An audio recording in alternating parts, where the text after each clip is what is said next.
time too, but not as nearly as much people they've released these past 2 years. But the brand split, like I said, changed. It really changed a lot. You know, like obviously you had the Raw roster and SmackDown roster. SmackDown was really good. I felt like Raw was watchable around that time from 2016 up to, I guess you could say, 2018. Because I mean, after 2017, I mean, it kind of just went down. Like it just kind of went downhill from there. I think it was like around 2015 or something. It started to go downhill for me with the authority figure and all of that going on. With the Daniel Bryan stuff. It was like they basically took a storyline, because this was more of a Stone Cold Steve Austin versus Vince McMahon storyline, but in a more PG way and a different gimmick, because obviously Daniel Bryan's completely different from Stone Cold, and those guys come from two different eras of WWE, but they just basically took the whole Stone Cold versus the Authority thing, basically flipped it right on Daniel Bryan. Yeah, and the thing is, it didn't even work.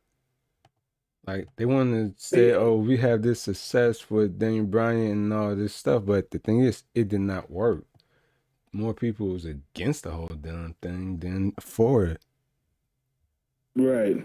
And I mean, and the way they had it set up, like he would have an opportunity, and then it would get like taken away from him right then and there. And then like I think what really like just really made everybody just like say, yeah, this is probably one of the worst storylines you could put Daniel Bryan is when he had to relinquish the belts, and this was on two occasions. One occasion he had to relinquish the world titles.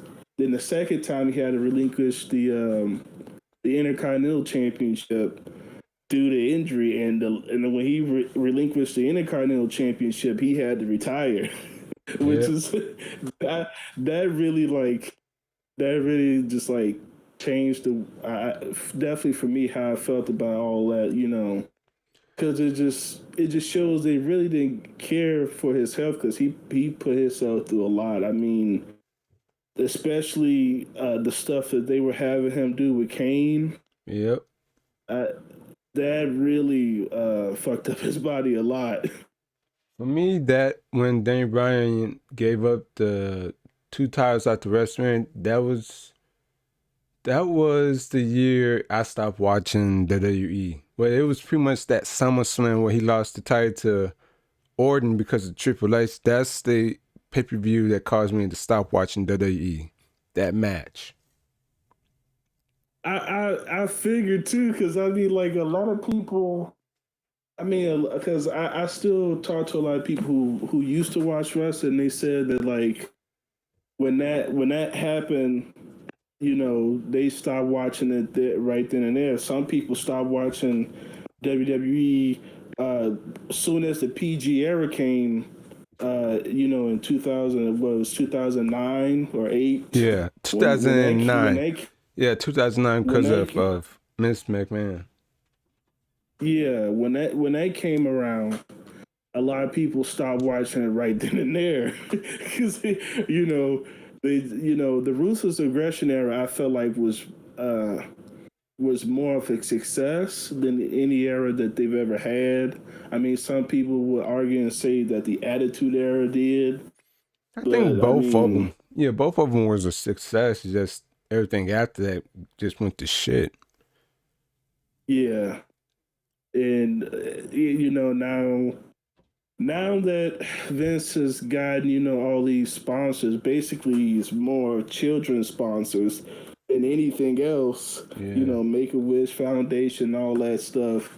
I don't really think he can even go back to I don't even think he could go back to other times like that. He can because he got those shareholders too, and if he try to go back, man, they'll sink the company that way. Yeah, but the funny thing about that is that the USA Network, they actually told Vince McMahon that they wanted more Adult adult content. content. Yep. So they didn't want the PG era of wrestling, of the wrestling content. They wanted basically more realism to wrestling. Yeah, because they knew what was going I on. think They see the product. It was like, no, they need to change. But Vince is the one that's causing this issue. right, because those networks don't. I don't know. I guess those networks don't really care about the motor sponsors. They care about Yep.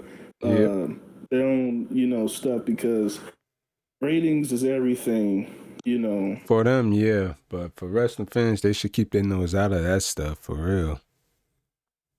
Yeah, wrestling fans. That's always been my issue with other wrestling fans is talking about ratings. Like nobody works for any of no wrestling fan, including myself, works for any of these networks to be talking about who has the higher ratings or whatever.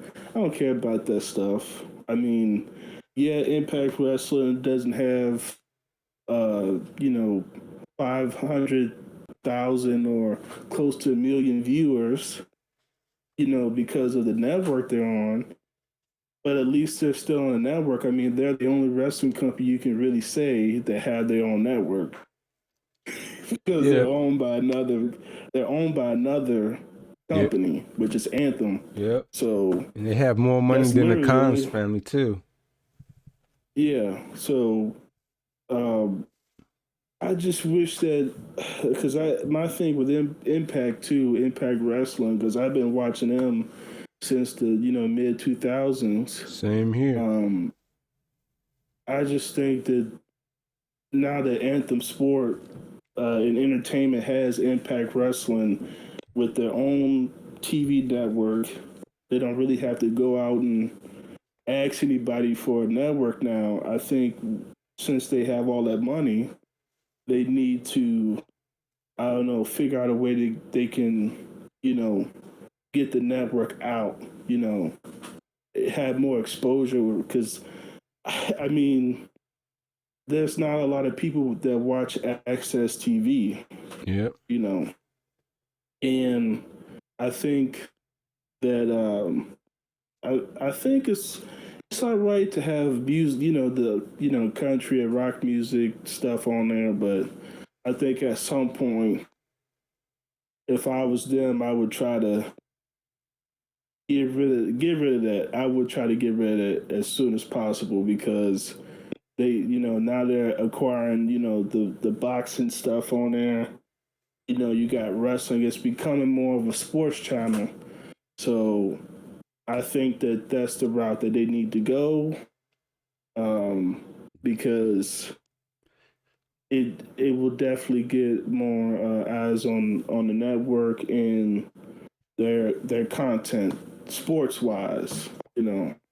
Yeah, it'd be less than it'd be less than like Pop TV or Destination America, where there was the only high rating show on there, and everything else was just crappy TV. Right. I I mean, think that Access TV, if Anthem really was to like change it around, I think that we could see some similarities to Spike TV. yeah, they got a long way to go to hit that, but yeah, I believe that. And the thing that AEW fans keep on forgetting is that Impact was hitting 1 million views every week on Spike TV. Every single week. Yeah. It was up until Hogan and Bischoff came in, stuff went down, but they was pulling in million point whatever rating every week. It didn't even dip in sometimes. So that's why I Yeah. laugh at these And AEW I think fans. They don't want to look at that.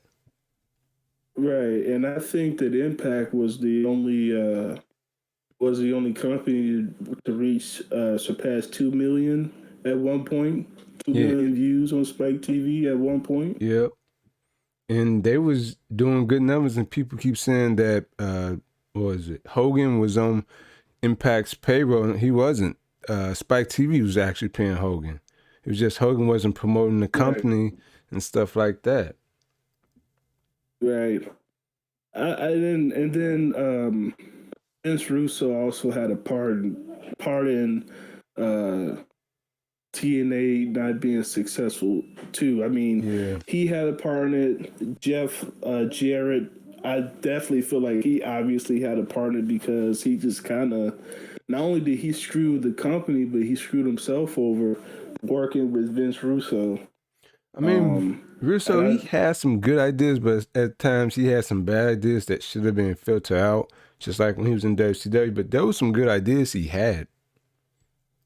yeah, I mean, he had some good ideas, but he at the same time he was trying to save his own ass when Spike TV was thinking about getting rid of, uh, being done with Dixie Carter and TNA. He was kind of trying to throw them on the bus because Yeah. you know he was trying to get a job at that network. Um, he was definitely trying to sabotage some things there, and I mean, there's no secret that him Hogan and Bischoff and Hogan don't like him, and he don't like them either. Which is funny to me that all these people that don't like each other, most wrestling fans don't like neither one of them. And some of them I was just find that funny. yep, and some of them were the ones that caused the WCW to go under. Yeah, and it's just like TNA became a rear view mirror of that too, and it's the same thing for AEW because when I look at AEW, I see WCW and ECW just kind of like smashed together. Yep. And Impact did a bad job with it. They brought in former WWE wrestlers, but they didn't always push them to the top. They put them in factions to give people TV time, but they also allowed them to be themselves. Right. And Um, and some people felt like that was the reason that hurted Impact.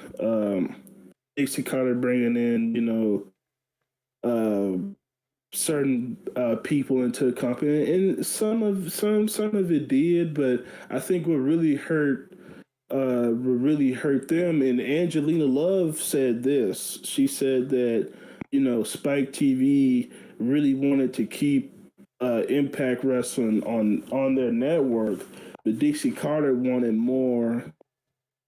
She wanted more than what she was getting, and she just wasn't satisfied. And yeah, she kind of shot. She did shoot herself in the foot, and she cost the company. yeah, I can give them that downfall. If I was, I don't know, I don't think they had anybody in that company that could have worked, do like hands-on TV deal stuff except for her. But yeah, if I was somebody in the company, I was like, you know what? Give us this deal and we be good. Don't listen to what Dixie says. Just do what I say and we're good. But yeah, she shot herself in the foot. And there was some people in there that didn't like her. Victoria, she didn't like Dixie because of, I guess, how Dixie was acting. But for me, I really didn't like having Bruce Pritchard there because he was the reason why so many people got released. I mean, they had money to sign Yeah, people, but he just let the contracts relapse. Like RVD said in I think like 2014 interview, was like, well, I want to stay with Impact, but Pritchard never renewed my contract. yeah, he was a piece of shit backstage. Nick Aldis even said that he basically was sabotaged his world championship Yeah. run. I just don't think that Bruce Pritchard should have ever been hired, because I don't know what he has really done that has been really good Nothing. towards wrestling. Nothing. Like, He just did Brother Love and that's it. And you know, that wasn't even good.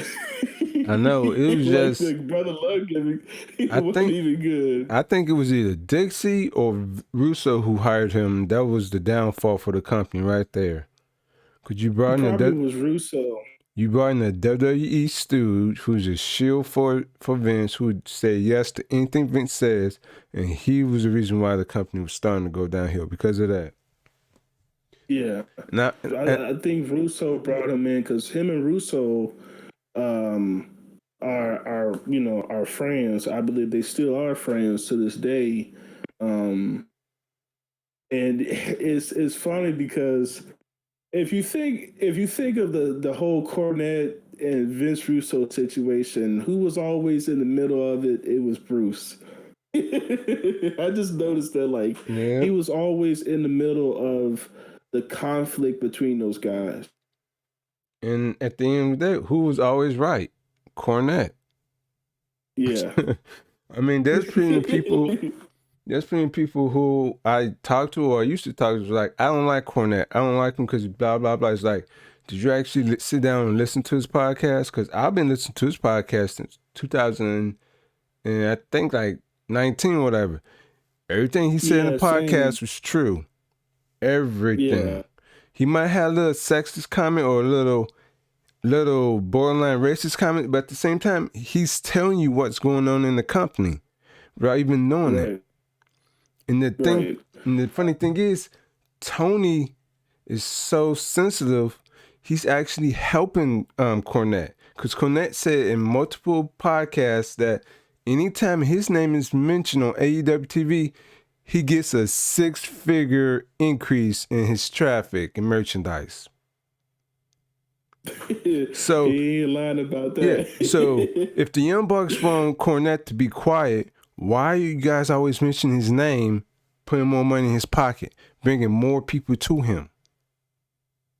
Right. And not just him, but like they're mentioning people from WWE, you know. Oh my goodness. That's like, it seems like they've been bringing in Paul Heyman a lot. man, for me, anytime they mention WWE, that's for me, that's like a cry for attention.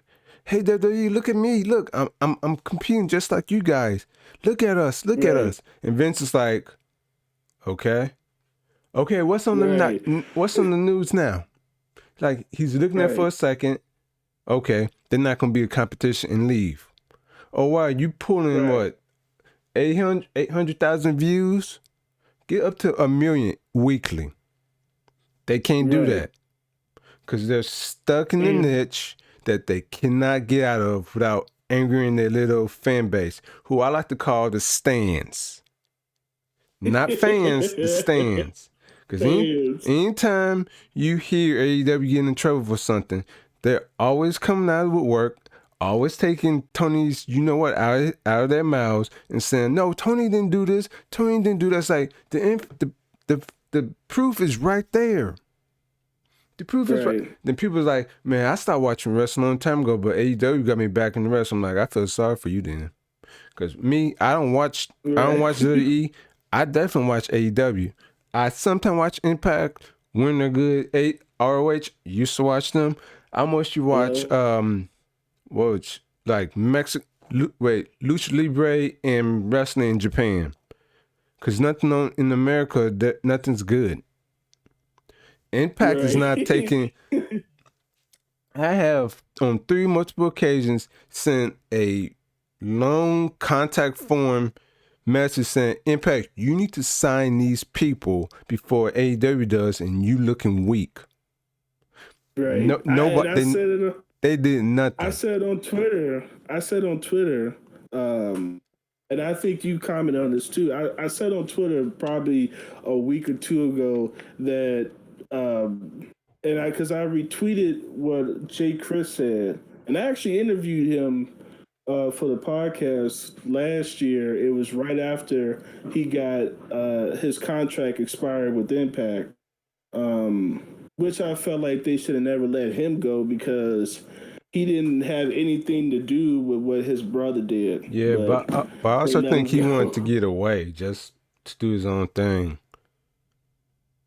I mean, he said when I talked to him, he said he would have loved to stay with the company, but he said it you know, it is what it is. You know, he said hopefully one day he'll be back in the company, and they actually let him come back for an X Division Championship match, right? Yeah. Earlier I mean, in the if year. anything, Sammy, he needs to step up and say, hey, bring back Nevaeh, bring back Jake.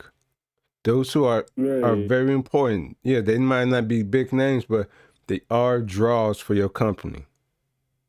right. And um like I said, I retweeted this a couple weeks ago. Impact is just letting AEW just sign everybody. And I'm not saying that Impact can get all these people, but Anthem Sports has the money. Okay, they bought a movie production company for $73 million. You can't tell me you don't have the money for that. Yeah, and you Impact, know? for some reason, I mean, they're in the same situation as ROH and Sinclair. I'm not sure how much money they have for a budget, but they can afford to have, what, $100 million for a budget. Right. That's nothing for the owner. Like $100 million, Right. you can easily sign people underneath that money. Say, hey, we got $100 million for a budget. This is how many people we can sign.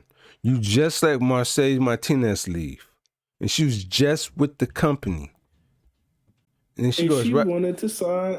She wanted to sign a long term deal with them, and they didn't do anything. They just like it's a handshake deal. I call it the handshake Yeah, deal. Impact they work out these handshake deals where people aren't there for only one hot minute, then bam, they're gone. They're showing up at another promotion and just to sign with the promotion that they appear, the next promotion they appear within.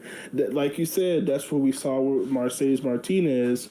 and it's like She was there for one hot minute, and then bam, she's all elite yeah, now. and for me, it's like anytime I see this, like I'd rather have Dixie.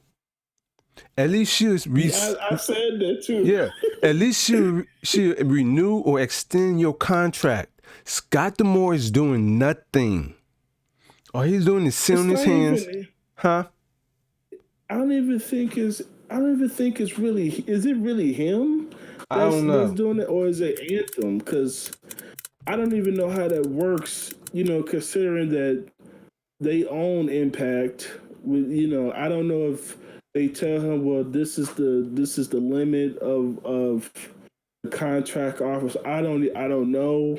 Um, I think, but I have to say I agree with you. I think it's definitely some of Scott Moore's decision making. Now that Gail Kim is on they said she's on the management team.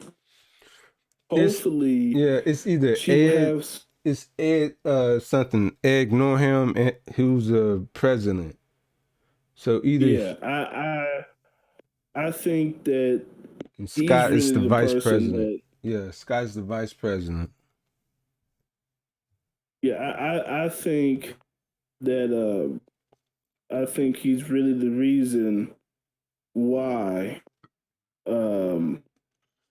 Impact is not getting these names. I don't know if Morrissey is even signed full time. And no, I You want him know, gone. I want him gone. Period. and I mean he's in the world championship match. So I mean, from that, I'm assuming that he signed, but I can't even Yeah. really assume because, again, I mean, it could have been another. It could be a handshake deal. He was supposed to be gone way before, the year went out. He's supposed to be gone in October. Yeah, and it's like I said, I'd rather have Dixie because she at least make a attempt to keep you. It's just being under this Yeah, this Dixie. TV company, it's like the lawyers are not the lawyers, the accountants are doing everything. No, we can't do this because we need this amount of money and this person wants this amount of money. It's like this is a hot ticket wrestler. Keep him on the roster. They can work anywhere else. Just keep him on the roster. And they can't even do that. Right. I really think that they have the money. I really feel like they have the money to get these names. You know, they seemed like they were very close to getting Braun Strowman. No.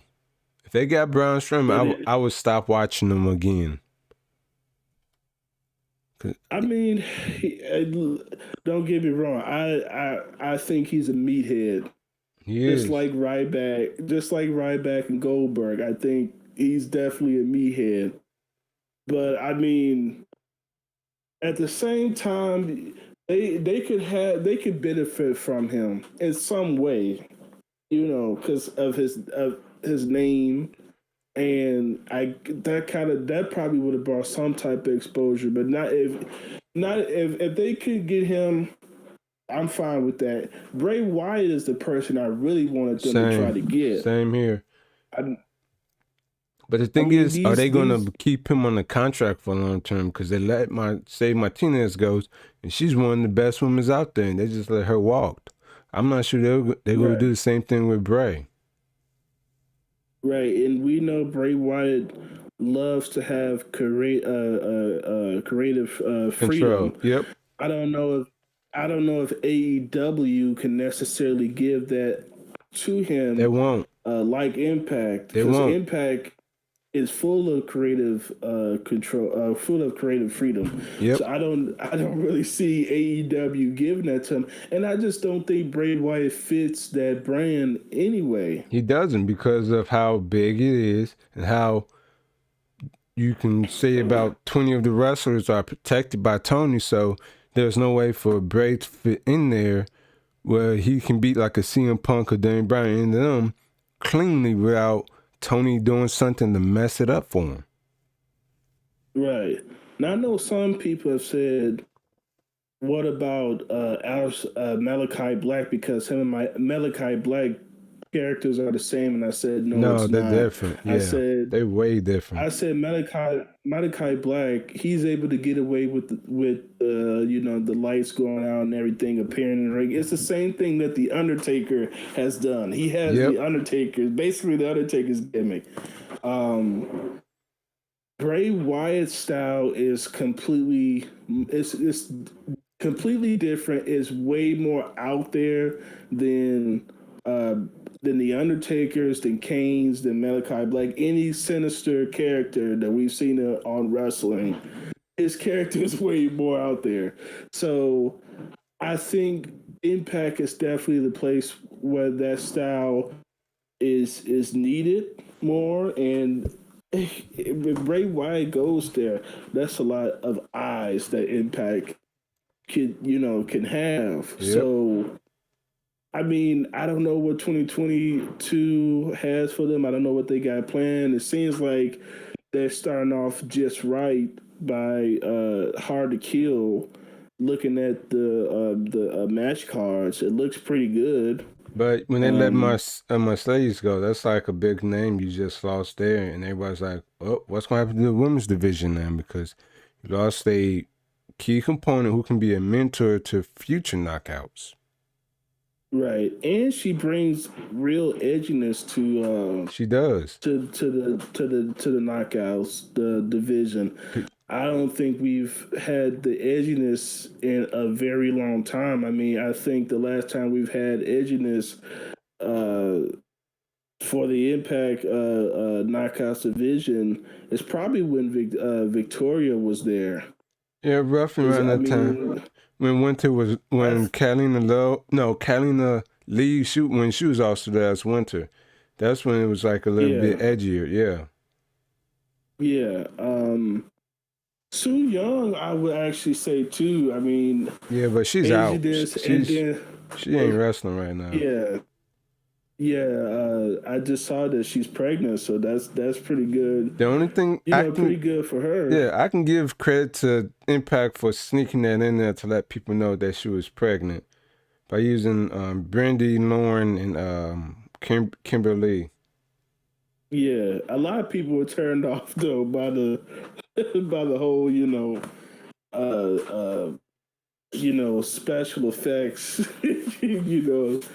that they had for that, that segment. I'm perfectly fine with I it. was It fits. I was like, well, I mean, nobody was saying that when the Undertaker was shooting lightning out his hands and stuff. Everybody thought that was cool. Exactly. So I was like, I'm not gonna even, Yeah. um, you know, get into that with those fans that basically were trying to tear down. I like we said, a really great segment, a great way to let everybody know, hey, she's pregnant. So, I don't know. I don't know what Impact has in store for this year. Like I said, it seems like they're off to a great start. A lot of people are excited that Jonathan Gresham is going to be in an Impact Wrestling ring, first time ever I with want to the know what his ROH contract is, Championship. though. I want to know what his contract is before he gets in the ring. With Impact. Yeah, for Gresham, I want to know if he's going to be in Impact long term or he's just there for 2 events, because I'm getting really tired of Impact just bringing in people, then they leave a month or 2 later. It's like, no, you need to keep talent. I don't know. Right. I don't know who you are, Ed, but you're dumber than what you look. You might have millions of dollars, but you need to look at the landscape. AEW is Right. constantly signing people. They're taking women who are working in the indies, having an AEW dark. How are you going to grow your women's division? And most of the good women who wrestle well were AEW. You can't Right. you can't say, well, we can't sign good people. They on AEW dark. That is a pay per appearance type of structure. You mean to them you cannot approach them, give them a good deal, and bring them onto the company? It's because Anthem and Impact are being lazy. You can Basically, yeah, basically, it's pure laziness. I've said this from the time they let somebody leave what they should have kept. I forgot who it Michael was, Bennett. but huh? They said Michael Bennett shouldn't have left because he really wanted to stay with Impact and he was promised a championship run. But Well, see that around that time, around that time, I mean, different owner and a lot of shit was happening. yeah, and he was You a know, Corgan guy too. So when Corgan left, yeah, that reduced yeah. his chance of staying. But Kevin Owens was the one that convinced him to not resign with Impact and go to WWE. Boy, he looked stupid for making that deal. It was just the saying, everybody don't belong in every company. Yeah. Some people fit in this company, some people fit in that company or the other. And I just think that's really what it is. Um, Mike Bennett, I hope that he does. I hope that him and Maria does sign with Impact, and I feel like a way that they could really bring him in is involving him in some type of way with Moose, because he's the reason that Moose was an Impact. Yep. So if they could revisit that, bam, that's a good book in there. Bring him in and have him have some type of involvement with the World Championship and Moose, because he's the reason why Moose was even an Impact in the first place. Man, if I had the had Impact's budget, man, I'd sign everybody that's talented that I like from ROH and put them in the ring. But knowing Impact, they're not going to even try to capitalize on that. They're just going to sit on their hands and feet and sign some subpar wrestler, then wait, 3 weeks, the person's gone. Right. Now, do you think Taya Valkyrie will come back to Impact? Do you think that she might go to AEW? More likely, her husband. More than likely, she's going back to AAA.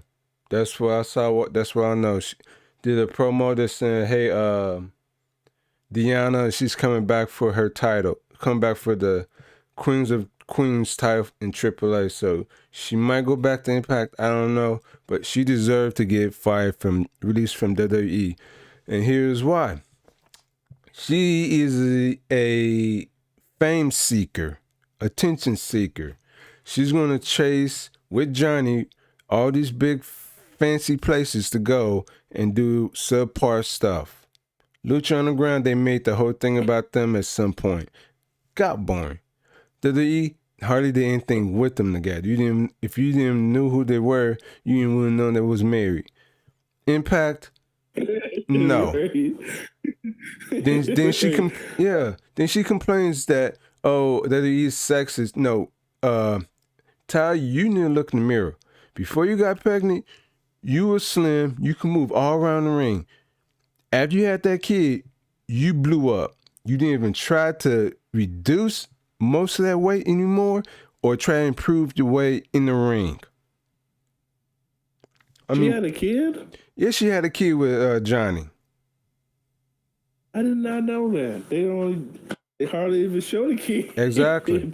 And it's like that there is no way she'd go from what she looked like in Lucha Underground to what she looked like in Impact and WWE without a kid being involved. There's no way unless she just started to want to eat more and more and more. Then she's like, WWE's Ages Against Women's like, you could have dunked that. I mean, I'm no rocket scientist, but when you open a bank account, does a bank account check your credit?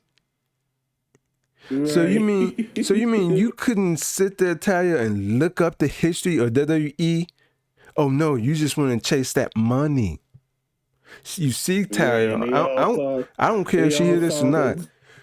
Talia, Talia, you kind of stupid. Like all the wrestlers who got released because they left their home promotions to chase WWE, you got what deserved. Some of them harshly, some of them not, because you had years, decades to check. I mean, in most cases, you all watched WWE at one point. You all saw the releases and you all heard the stories. That those contracts. Yeah. That's why I didn't understand why a lot of them went back there in the first place. Like, and they knew deep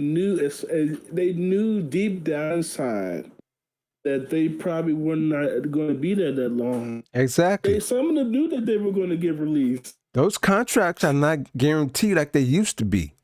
Vince is not in control of the contracts. JR, when he was there, he hardly let people out of the contracts or released them. It's when John Nice got involved that these releases got bigger and bigger. Then Nick Khan took over everything, so Vince is sitting back. Nick Khan is making all the moves, not Vince.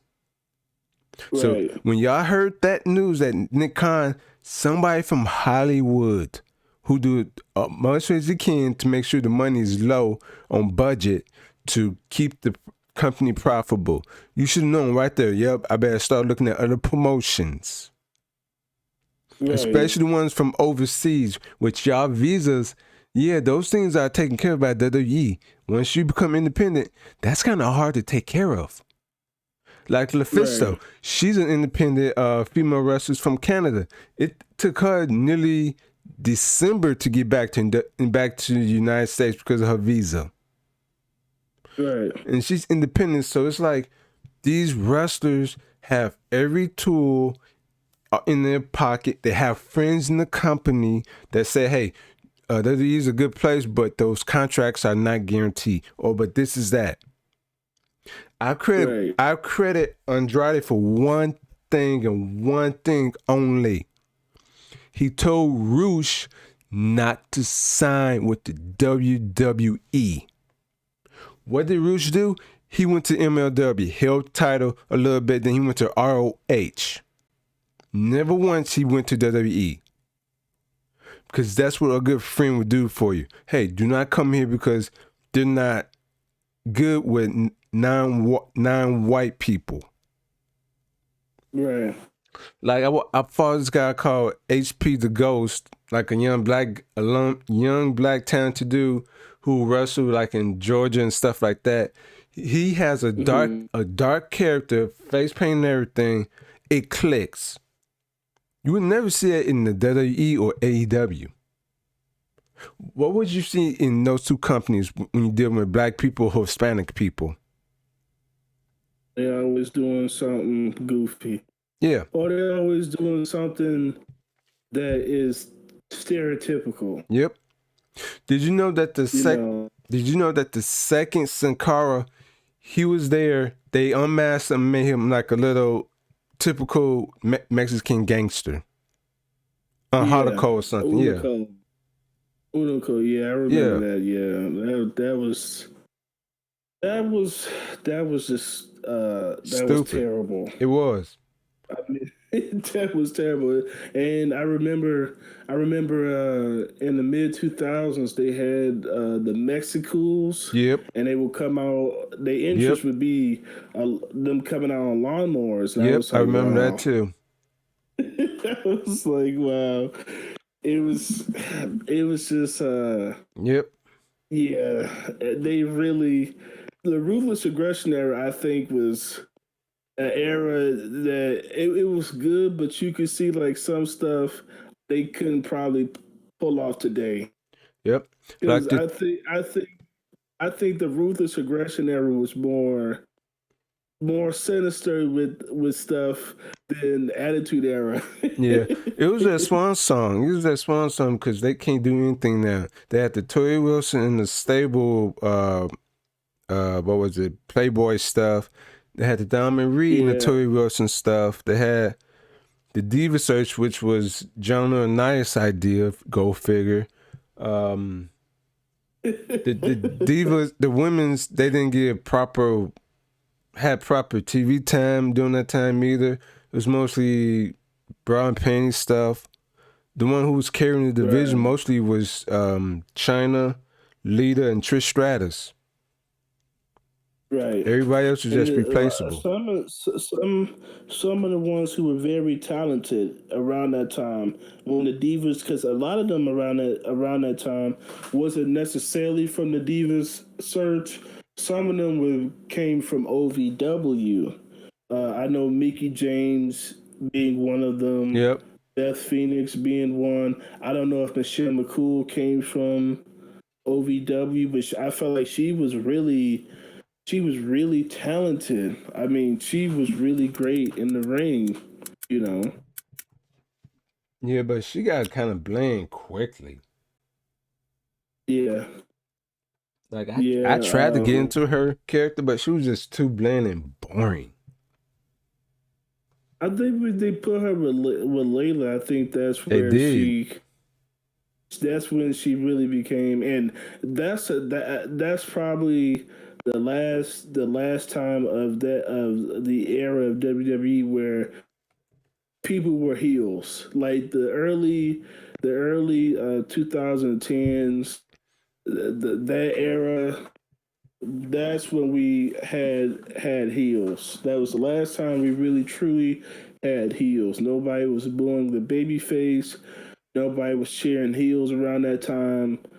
You know, people genuinely did not like Layla and Michelle McCool because we all thought that they were annoying, and you know that yeah. I mean, for them too, it worked for those two. Unless you're watching Impact Wrestling, or you're watching some other promotion that's not AEW or WWE, you don't really see people booing the heels, you know. Yeah, and it's more like that happened towards the before 2011 and stuff, before CM Punk and his pipe bomb. And that's when Yeah, everybody started to like the heel, because at that point people start saying, okay, why are the baby faces acting so stupid? Or why is the heel saying right, so much accurate information? And it's, right. and it's yeah, and it's only in the WWE that happened. In Impact, that, that hardly happened because AJ wouldn't allow that when he was a baby face. right, and I think that people don't want to address it, or they don't want to acknowledge the fact that WWE really was the reason why a lot of things in wrestling changed, and not for the good. And like we just said, CM Punk pipe bomb segment on Raw in 2011, he was a heel around that time, but everything he said was what something like a baby face would say. You know, his character became more of a Stone Cold Steve Austin character. He said what was on his mind, and he was not a baby face, he was not a heel. He was very much in the middle.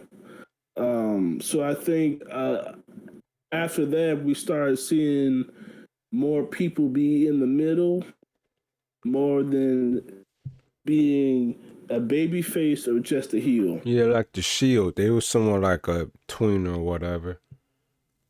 Yeah, they were definitely they were in the middle for a while until they got with the authority. Then you're like, yeah, Yeah, okay, this is a heel faction. You know, yeah, and that was all right. And just I knew the writing on the wall was gonna end for them sooner or later. I just didn't know who's gonna bite the bullet and betray the other two.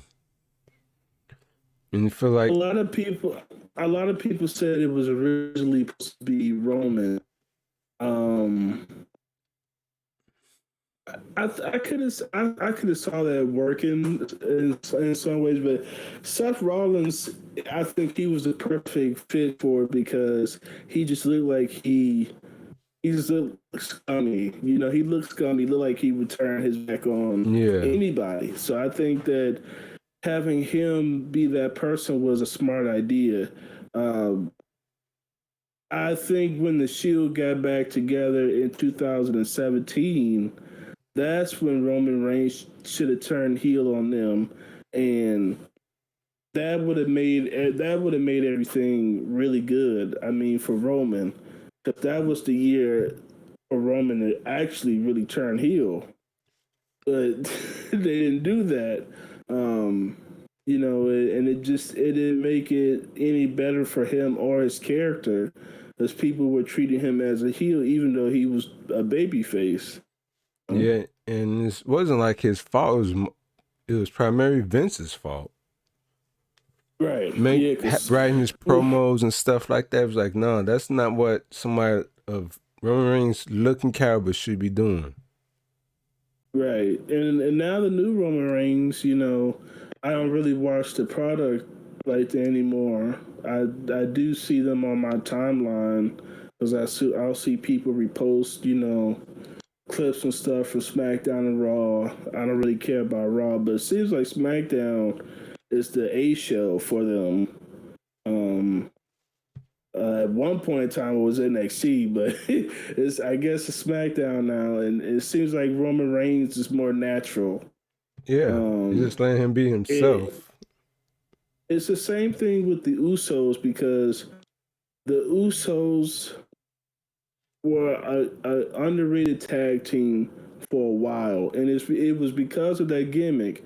But as soon as they turned heel in 2016, um, against the American Alpha, because American Alpha was a babyface team that everybody liked it. I mean, everybody liked it. The American Alpha, Chad Gable and Jason Jordan. A lot of people liked that tag team, and it made sense to say, "Hey, let's turn the Usos heel against a tag team that people are going to have sympathy for."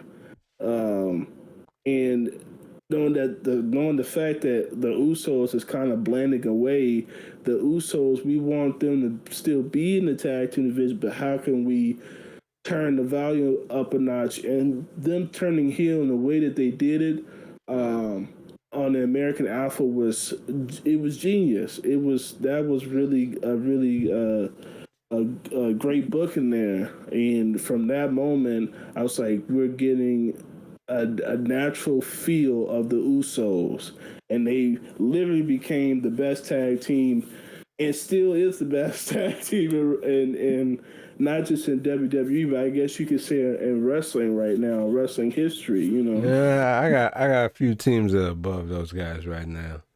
Like they're all right, but they're not like on the levels of the Briscoes, who are legit been doing this for almost 15, maybe longer years. Who Yeah. outside of wrestling, they actually live on a chicken farm and they actually do what they say they do. The Gorillas of Destiny, still one of my favorite teams. Tomatonga used to be in the military, so he got that structure. You don't really see that with the Usos and their little legal issues and stuff. Right. Who else? Like the Hardy Boys, despite Jeff's issues and stuff, still one of the best. Right. The Steiners, I know they're on there for sure. I can't leave them off. The Midnight Express, gotta say that because Cornette's one of my favorite personalities. He just don't care like I do. Right. The Wolves, definitely on there. Wolves. Oh man, yes, yes. Wolves. Yeah, the Usos are not even. Yeah. I think the Usos are on my top 10, but they're not even. I don't even think they're. I don't even think they're in the top 5. Yeah, for me they're not. Like I don't even think they're in the top 5 for me. yeah, and for You me, know. my favorite team actually is America's Most Wanted with James Storms and Chris Harris. Despite just working for Yeah. TNA, they held the NWA Tag Team titles 7 times. And they worked Yeah. as a unit. Everybody else, they took time to gel together. Those two was good from day one. Right. And And it seemed like any tag team that you put James Storms in, he made it work. I mean, Gunner he's not a good wrestler at all. He's not even he was decent. terrible. It made James Storms made him look good. Exactly. He made him look really good. I really loved his him teaming up with Bobby Roode. That was magical there. That Beer was money. good, but I felt like for me it was like, Beer Money is good, but America's Most Wanted is better. Like Beer Oh Money is yeah, just nothing like the original. yeah, like Beer Money was just about having a party and having a good time. No, AMW's like, we're just gonna come down there and hit you in the mouth, hit you with a beer bottle, knock you out, take the titles. Like they got down to Right. business with America's Most Wanted. Beer Money was more And if you like think about it, party. if you think about it, Beer Money was basically a knockoff of AMW because they needed somebody to basically stick with James Storms because I think around that time Chris Harris was kind of doing his own thing, Yeah. and then he left TNA For in WWE. 2007 Yep. for WWE, and that did not go out good.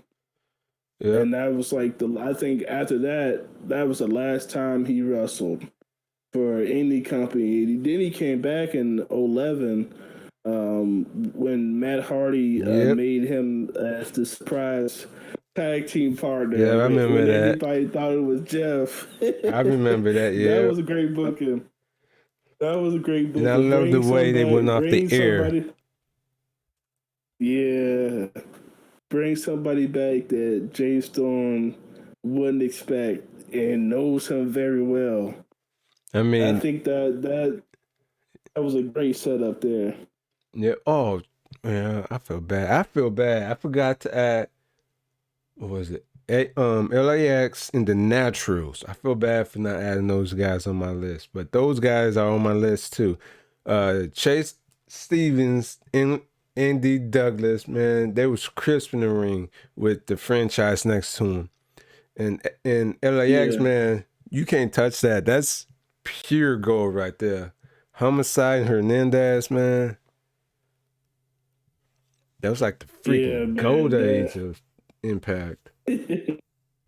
Yeah, those were definitely the good days of Impact. I want to ask you, how do you record on Discord, or does it just automatically record? No, you use a I think you use OBS whatever to record the conversation while you're talking on Discord. So you can't record on Discord. You just gotta use use the other recording thing that you're using while you're talking on Discord. So it'll still pick it up. Would it allow me to do it on Zoom if I can I connect it to Zoom? No, I think it's two different programs. They do the same thing, but you couldn't do it. I think you can test it, but I mostly just use OBS with Discord because it makes it a lot easier. Or if I'm using Skype, I still use OBS. So you should be good. Yeah. I mean, because I don't know. I mean, I don't know. I don't know if if we're gonna record.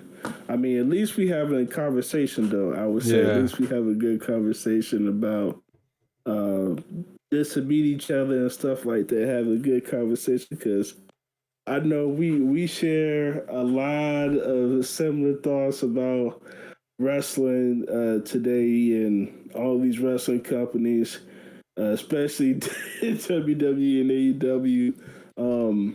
Yeah, I lost so many. Tony, Go ahead. oh, go ahead. No, go ahead, man. I can answer it. Oh, I wanted to ask you because I don't know if we talk about earlier the fans' reaction to Tony Khan and the whole Big Swole situation. No, but man,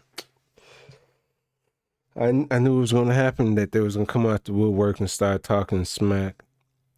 Saw so many a lot of people stuck up for him. Yeah, I heard about it through, of course, one of the Shield channels, WrestleMania. That's the employee gonna get from me from that stupid channel. Oh, Tony Khan said something about Big Swole. Then you got all the defenders. Well, she wasn't no good anyway. Her and her kind are bad for wrestling. You don't need no color diversity. You need people with the best experience. And I'm thinking to myself, not all these white wrestlers are the best for the experience. Look at the speaking out movement. How many of those guys got in trouble? Mostly white guys. Only probably one or two black people. Mostly white guys. Right. So do you really want to say race shouldn't be an issue? It should be. If I'm working for a company, I want to make sure there's a black person in management that I can talk to them personally about what it like to be a black person in this country or in this company. Right. If you just get a white dude's not going to understand your plight. He's not going to be like, okay, yeah, let me look into this. I can see your viewpoint. He's not going to do that. And the fact that people say stuff like that, because I just don't think a lot of people truly know the history of wrestling like they should, because before we were all born, obviously way before we were born, because wrestling been around just as long as any other sport. It was a white dominant sport, and it still is. It's always been a white dominant sport. Around Ric Flair and Dusty Rhodes time. I mean, it didn't really have that much for black wrestlers. They didn't really allow black people into wrestling. As the years went on, civil rights movement, all that stuff. Stuff became, stuff became more accepted. We started, being able to work in the same places as whites and stuff like that. And wrestling has always had that issue. It's never really been addressed the way that it should be. And these wrestling owners that said that, especially the two billionaire owners, they said that they push for diversity, but it's not really good enough because we still see white wrestlers in majority of the storylines and majority of the world title matches. They think because they give us one or two, three matches uh, that include a black wrestler in a world championship match that means something. No, It's exactly. more than just that. It's the gimmick. It's the way that we be portrayed on TV. You know, um, powerhouse Hob, yeah. Hobbs. He basically cooned out. Yep. you know, Yep. um, He's still new to and wrestling, so he got a lot to learn. I mean, he's in a great position, no doubt. He's in a great position, And that's the problem. When you but that is but the he but yeah. that but the position that he's in is being somebody else's lackey. At the same time, yeah, like he's like I say, he's in a great position, but he's still portraying to be somebody's lackey, and being behind Ricky Starks, and he's bigger than Ricky Starks. Yeah. He's got more size than Ricky Starks, and to be honest, I find him more entertaining and probably I prefer him to be the FTW champion over Brian Cage and Tony whatever his name, Ricky Starks, Tony Starks, whatever the hell his name is. I would prefer Powerhouse Hobbs to be the champion over him. But it's just like seems like he's a bodyguard almost. I mean, if you look at wrestling through the whole thing, anytime the company gets into a media storm, whatever, who are among the first people to come out and speak out? The black wrestlers. Right. Every time they say, "Oh, they treat us well," they blah blah blah. But yet, when some of these people leave, they're like, "Well, they said the N word, they did this and that," and it comes like, "Where was that when you was defending the company?" Oh, is that money really that important to you? Your integrity is on the line, and you going for the money. So you can't. Then when you leave, you want sympathy from the black community, but you're gonna have certain people in those communities like, okay, so where were you when the company got in trouble for this problem and you was out there speaking for them? You was cooning for them. You was been Uncle Tom for them. So you can't. Do you think though that Big Swole, when she said diversity, because diversity is more than just it's not just race, but it's also sexual orientation, gender equality. Do you think she's talking about gender equality, like the females get get more opportunities than the males, or do you think it's both? Is that and is race? Because I think it's both. I think it was about race and the fact that the women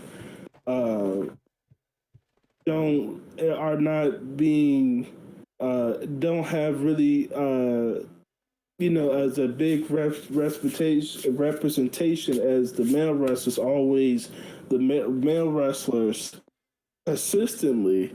And she's also said that AEW does not have any structure, which we already know that. Yep. They don't have any structure at all. WWE has structure, and their product is not even good right as we speak. It's not good at all. But at least we know they have structure. Yeah, and the thing is though, she won both, like you said. I agree with her. She won more diversity for the women because where are the women mostly wrestling at? AEW Dark. They're not wrestling on Dynamite. Right. They're not wrestling on Rampage. It's like that's Tony's quota. That's not all these women but let's not put them on TV, except for a handful of people.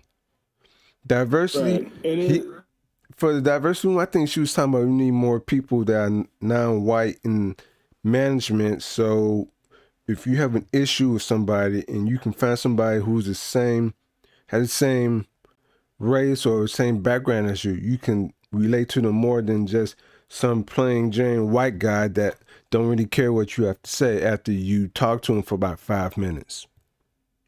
And right. I've been in that situation myself before, where you talk to a white guy who try to explain stuff to him that he won't get, but if you talk to a black person, they understand you immediately.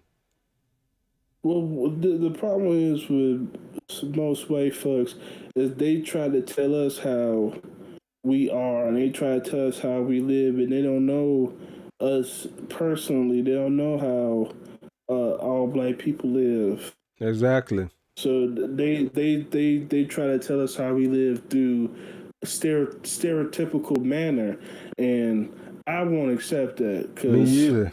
you know you know you know and Kanye West and Candace Owens is making it is obviously making us look bad. Yeah, I don't even be Not bothered with those two.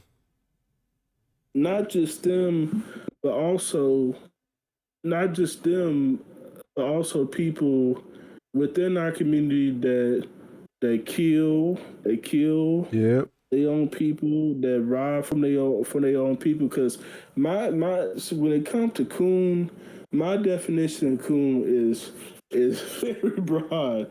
You know, you gotta not only the people that sell out, like Candace Owens and Kanye West, but I feel like a sellout too is when you killing and you robbing your own black people. Exactly.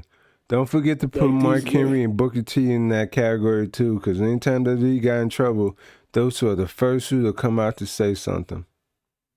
yeah, and Tony Atlas too. Yep. And I had many people come at me like, "Oh, you wouldn't say stuff to Mark Henry to his face." Like, yeah, I say it to his face because I know if he put his hands on me, I get a nice lawsuit against him.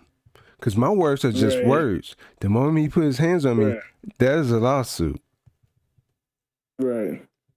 Like he was going at Leo Rush talking about something. I was like, man, Mark Henry need to shut up. Stop trying to be Mr. Suck Up to the boss man and stay in your places. Mark, nobody cares what you have to say, dude. That's why when Because he was on, he yeah, stuck up for WWE, and look where he's at. He's over in catering. another billion-dollar company. Yeah, catering. Now, And he sounds terrible. I never thought, and I never thought, as a wrestling fan, I would ever see Mark Henry, Big Show, show up at a different wrestling promotion other than WWE. Like I never thought I would see them ever leave there.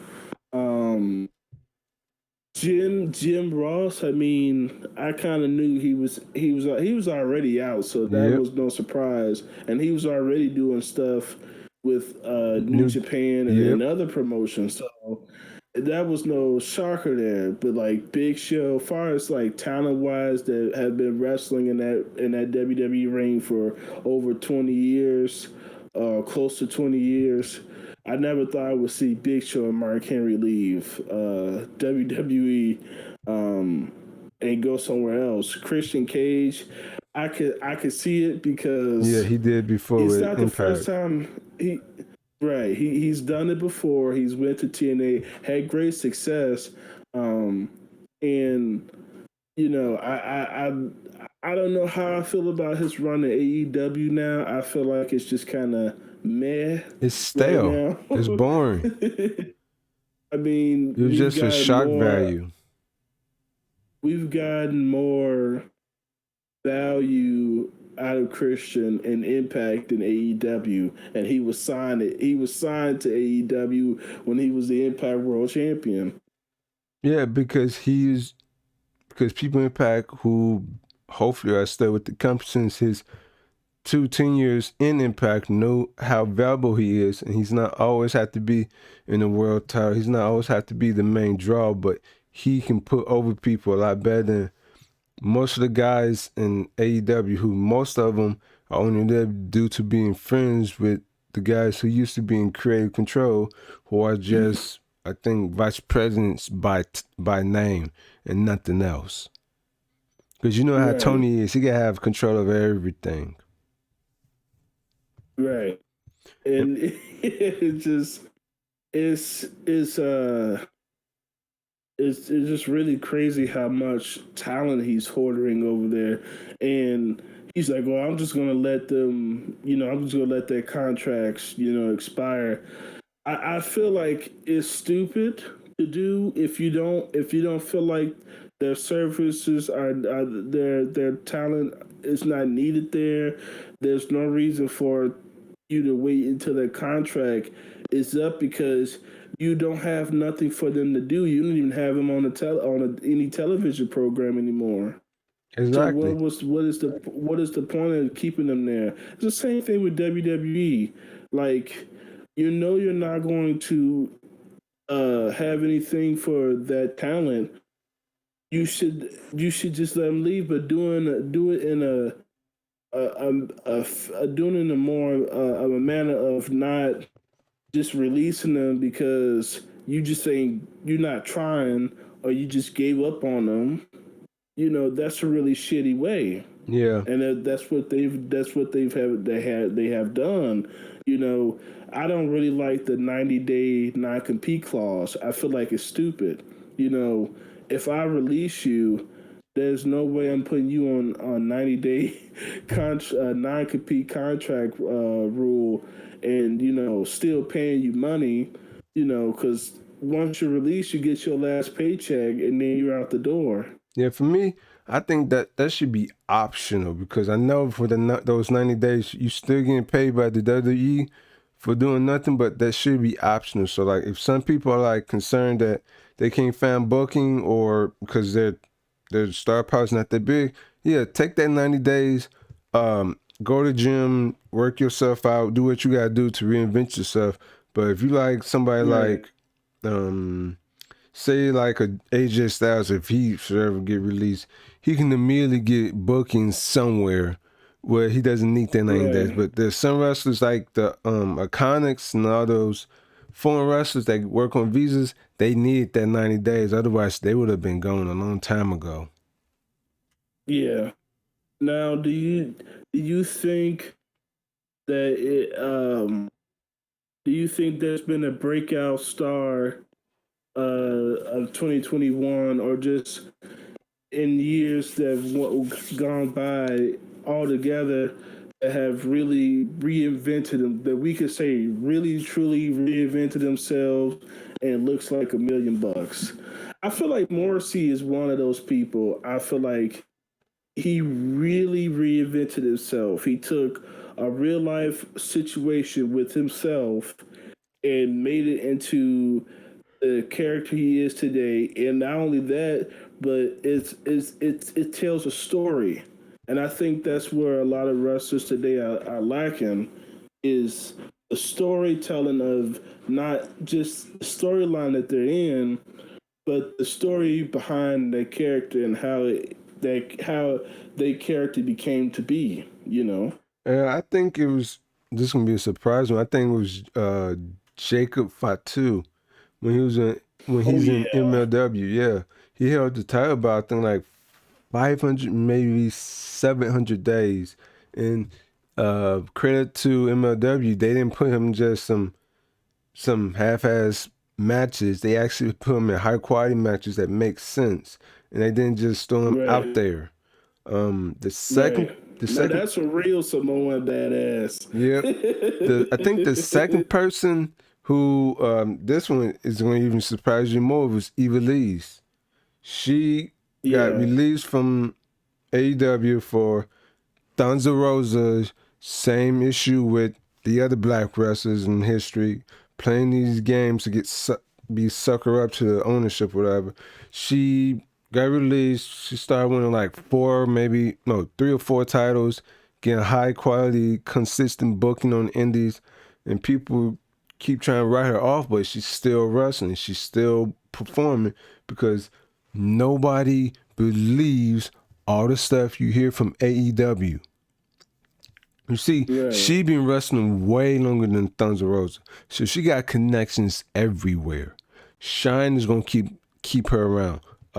Jazz's promotion is gonna keep her around. These people who shield for AEW honestly think WWE and AEW are only two companies that's worth wrestling. Yet some of those same wrestlers are on their roster made their names in the indies. So you cannot say there's no independent scene. Because if there's no independent scene, there would be no WWE or no AEW right now. There would have been no Young Bucks right now. No Kenny Omega right now. Right. And I had this guy, he's I forgot what's his Twitter account name, but every time I say something about WWE, he hops on my comment. He goes and tells me what WWE done. If it wasn't for WWE, wouldn't be no wrestling. And I had to let him know if it wasn't for the territories, there wouldn't be no WWE. Because that's who WWE, at the time when it was called WWWF, and Vince Sr. was in charge, he leaned on the territories and he worked with the territories, and that's how he wanted wrestling to be. That was his vision. Now his son, Vince Jr., had different plans than that. Yep, and Vince, to be real more scummy, Vince Sr. said, "I promise you, my son will not mess up the NWA territory." What did Vince Jr. do? Went in and bought out most of the profitable territories. There was an interview where Raven was talking about that. Yeah, he knew Vince was up to some scummy stuff because if he heard somebody in Portland was doing good business, he would buy the promotion out in Portland and get the key talent into his company just to sit there.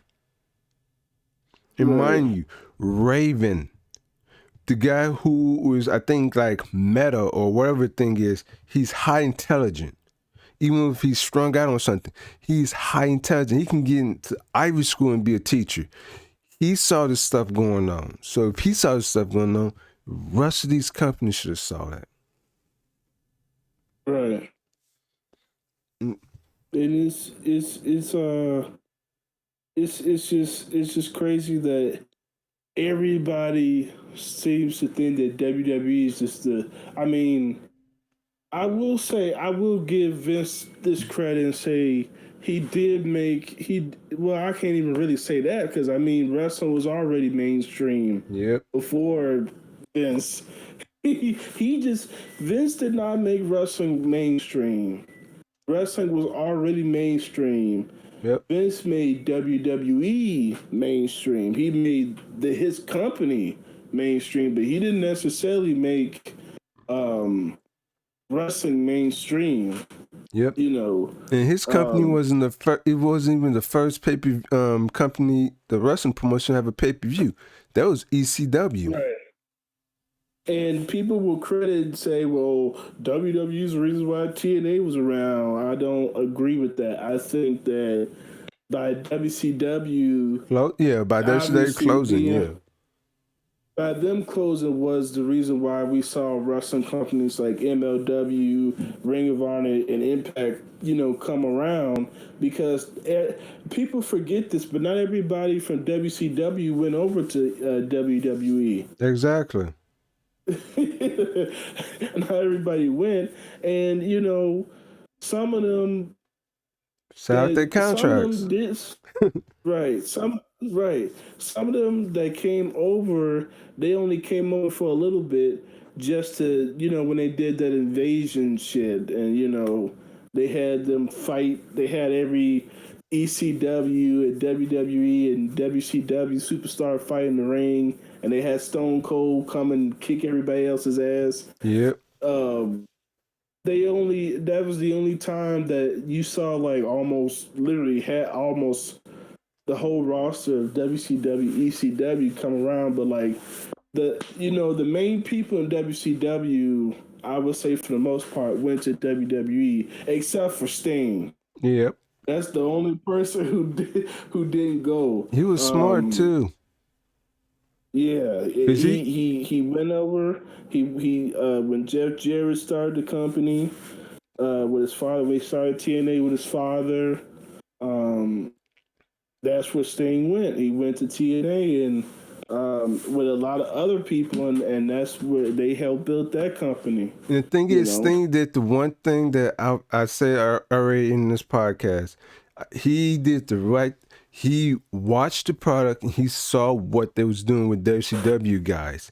So he was like, "Oh, I got common sense. If they're gonna treat Booker T like this, and he used to be the WCW champion, I think I'm just gonna go to TNA where it's more family oriented, and they're gonna give me a better chance."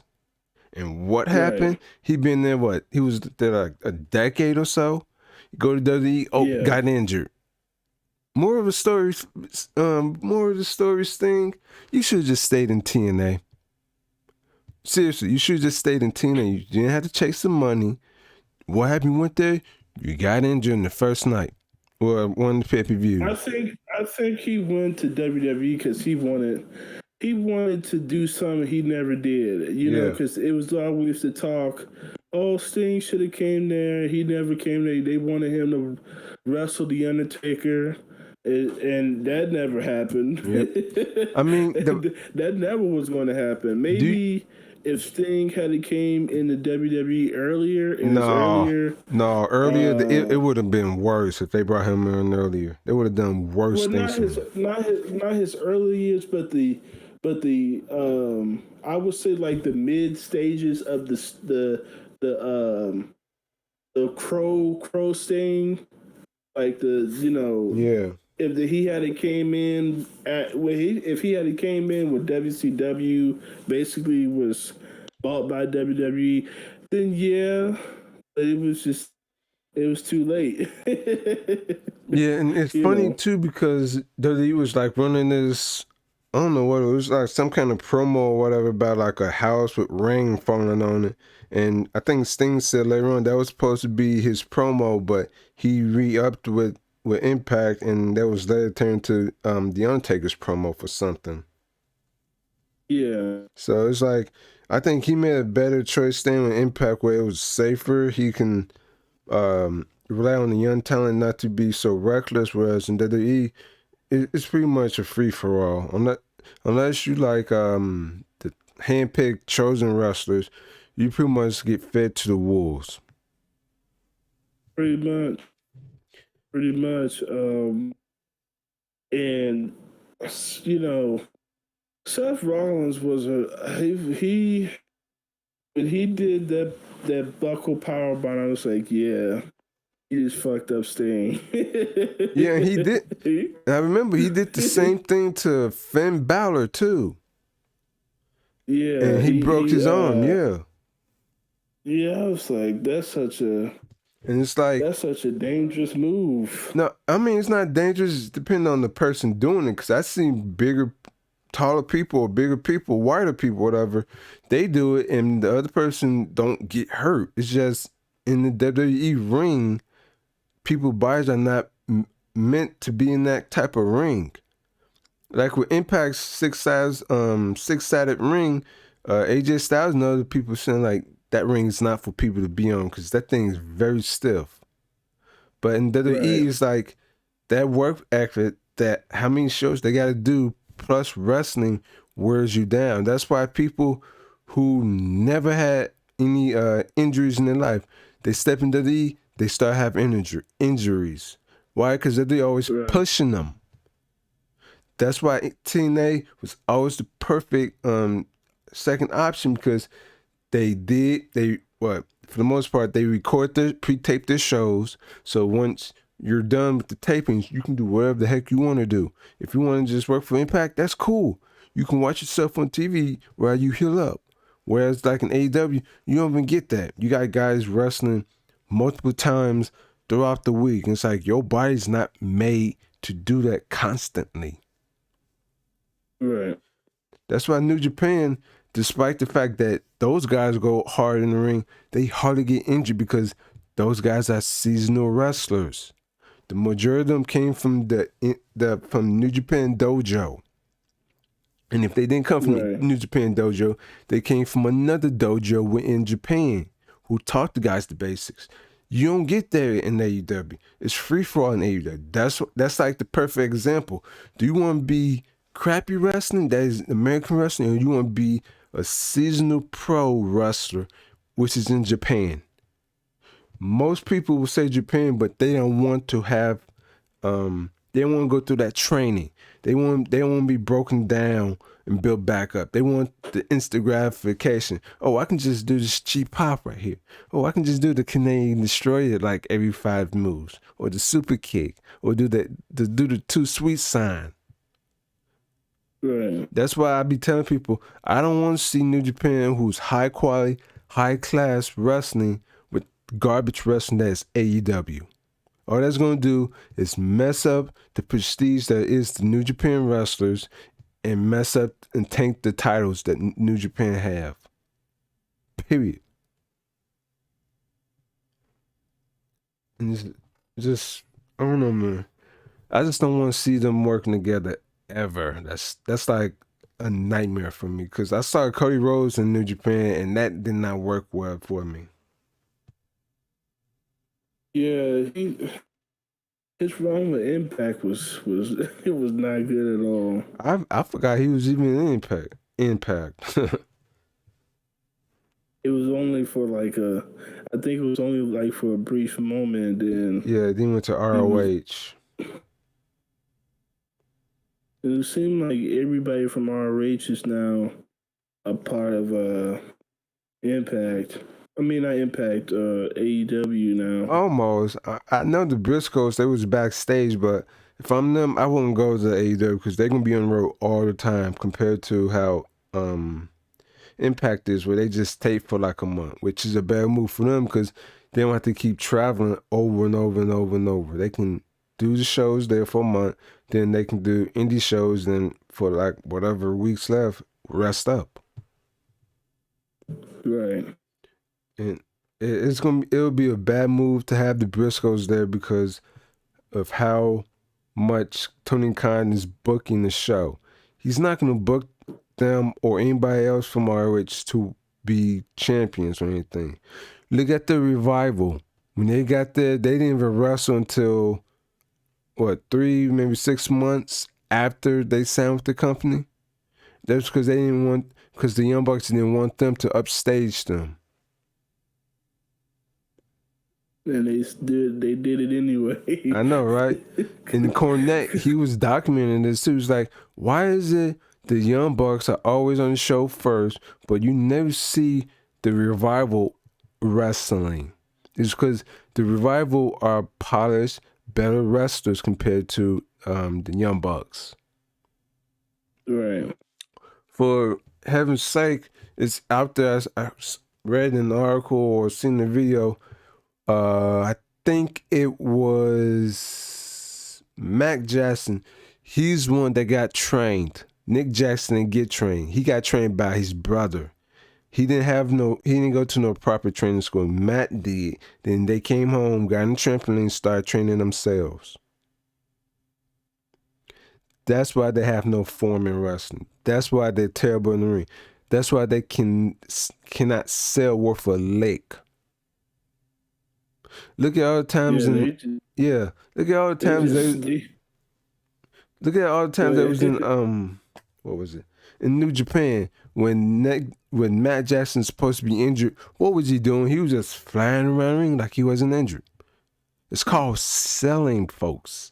You need to sell to make the wrestling good. It's too hard for them to do that. I mean, at this point, their career is almost over with anyways. Nick Jackson's my age, same birthday, so it's like, sooner he's going to fall off. They said they were supposed to be retiring when he hit 30, but that was a lie, so I guess it's going to be 40. But I guess that would be a lie, because outside of AEW, they're not really popular. And that's what they're trying to cling to, is being popular. outside of AEW, and it's not gonna happen because AEW still don't have the they don't have what WWE has. See, WWE is everywhere. When you have sponsors like WWE have, you're everywhere. And Right. that's what they are. They're everywhere. Every time you turn on, it don't matter what channel you're watching on TV, you're gonna see a WWE commercial or Exactly. advertisement. Something that AEW is trying to do, but they don't have the sponsors that WWE have, and they probably never will because WWE is more professional.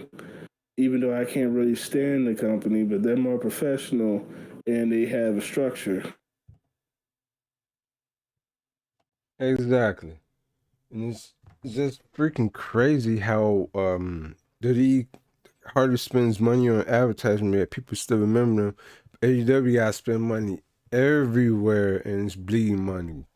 Couple of them, on the fact that I think they spent like $35 million, $8 million on a video game, which I believe is not going to be really good at all.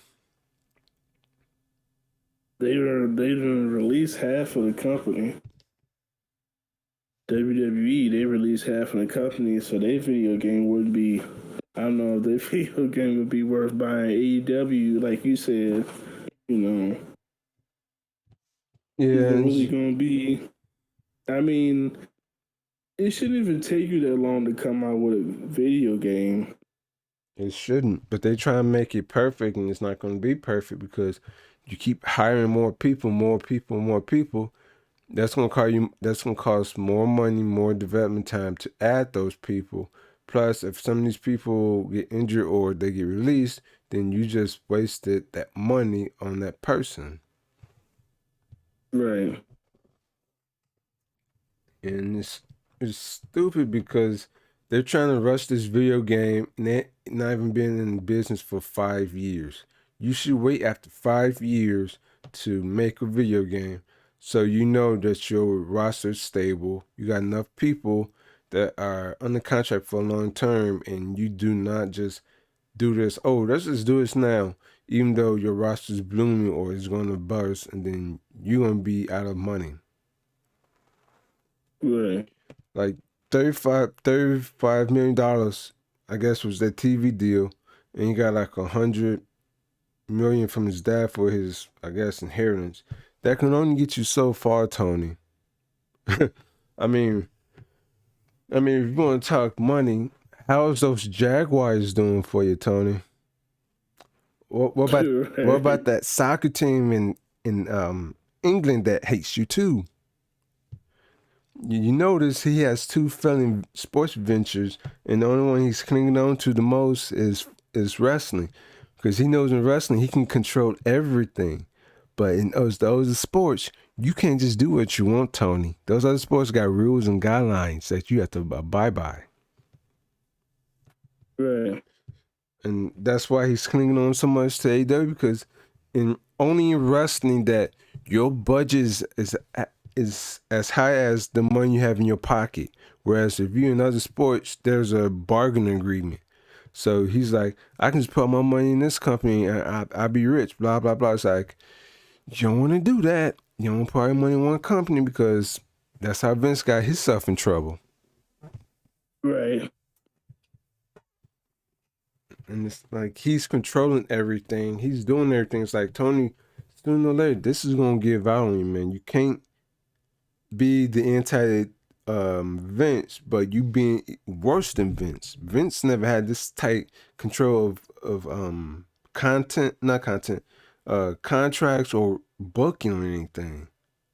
He had people for that. Tony's trying to do everything and seem like he's smart and everything, which he's not.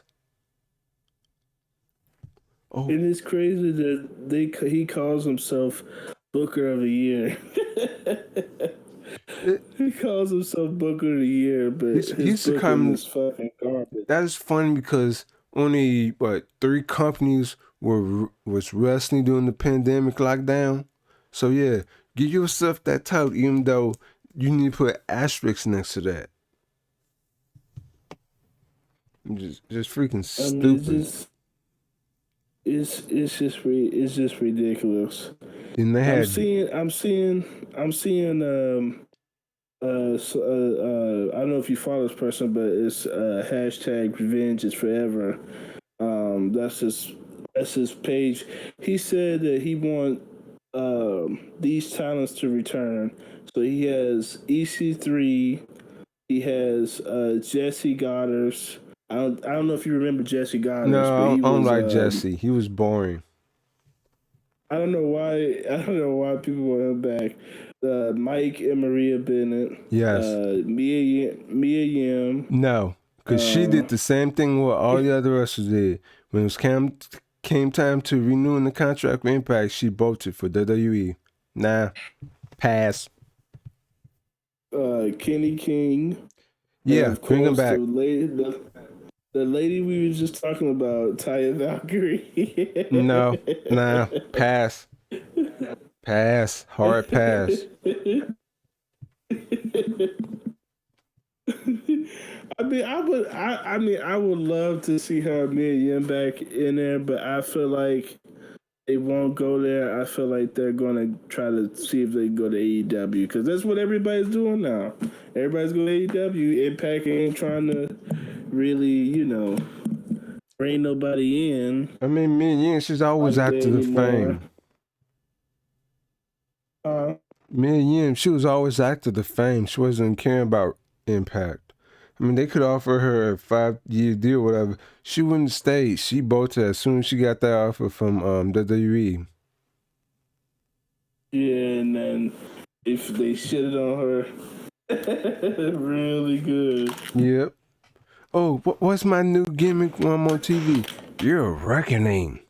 What's that? Wear this mask, okay? Yeah, and you look goofy for the next few months. It did. Hey, we're not gonna put you on TV anymore. We're gonna say you're on SmackDown. And she was a part of the crazy thing is she was a part of the draft.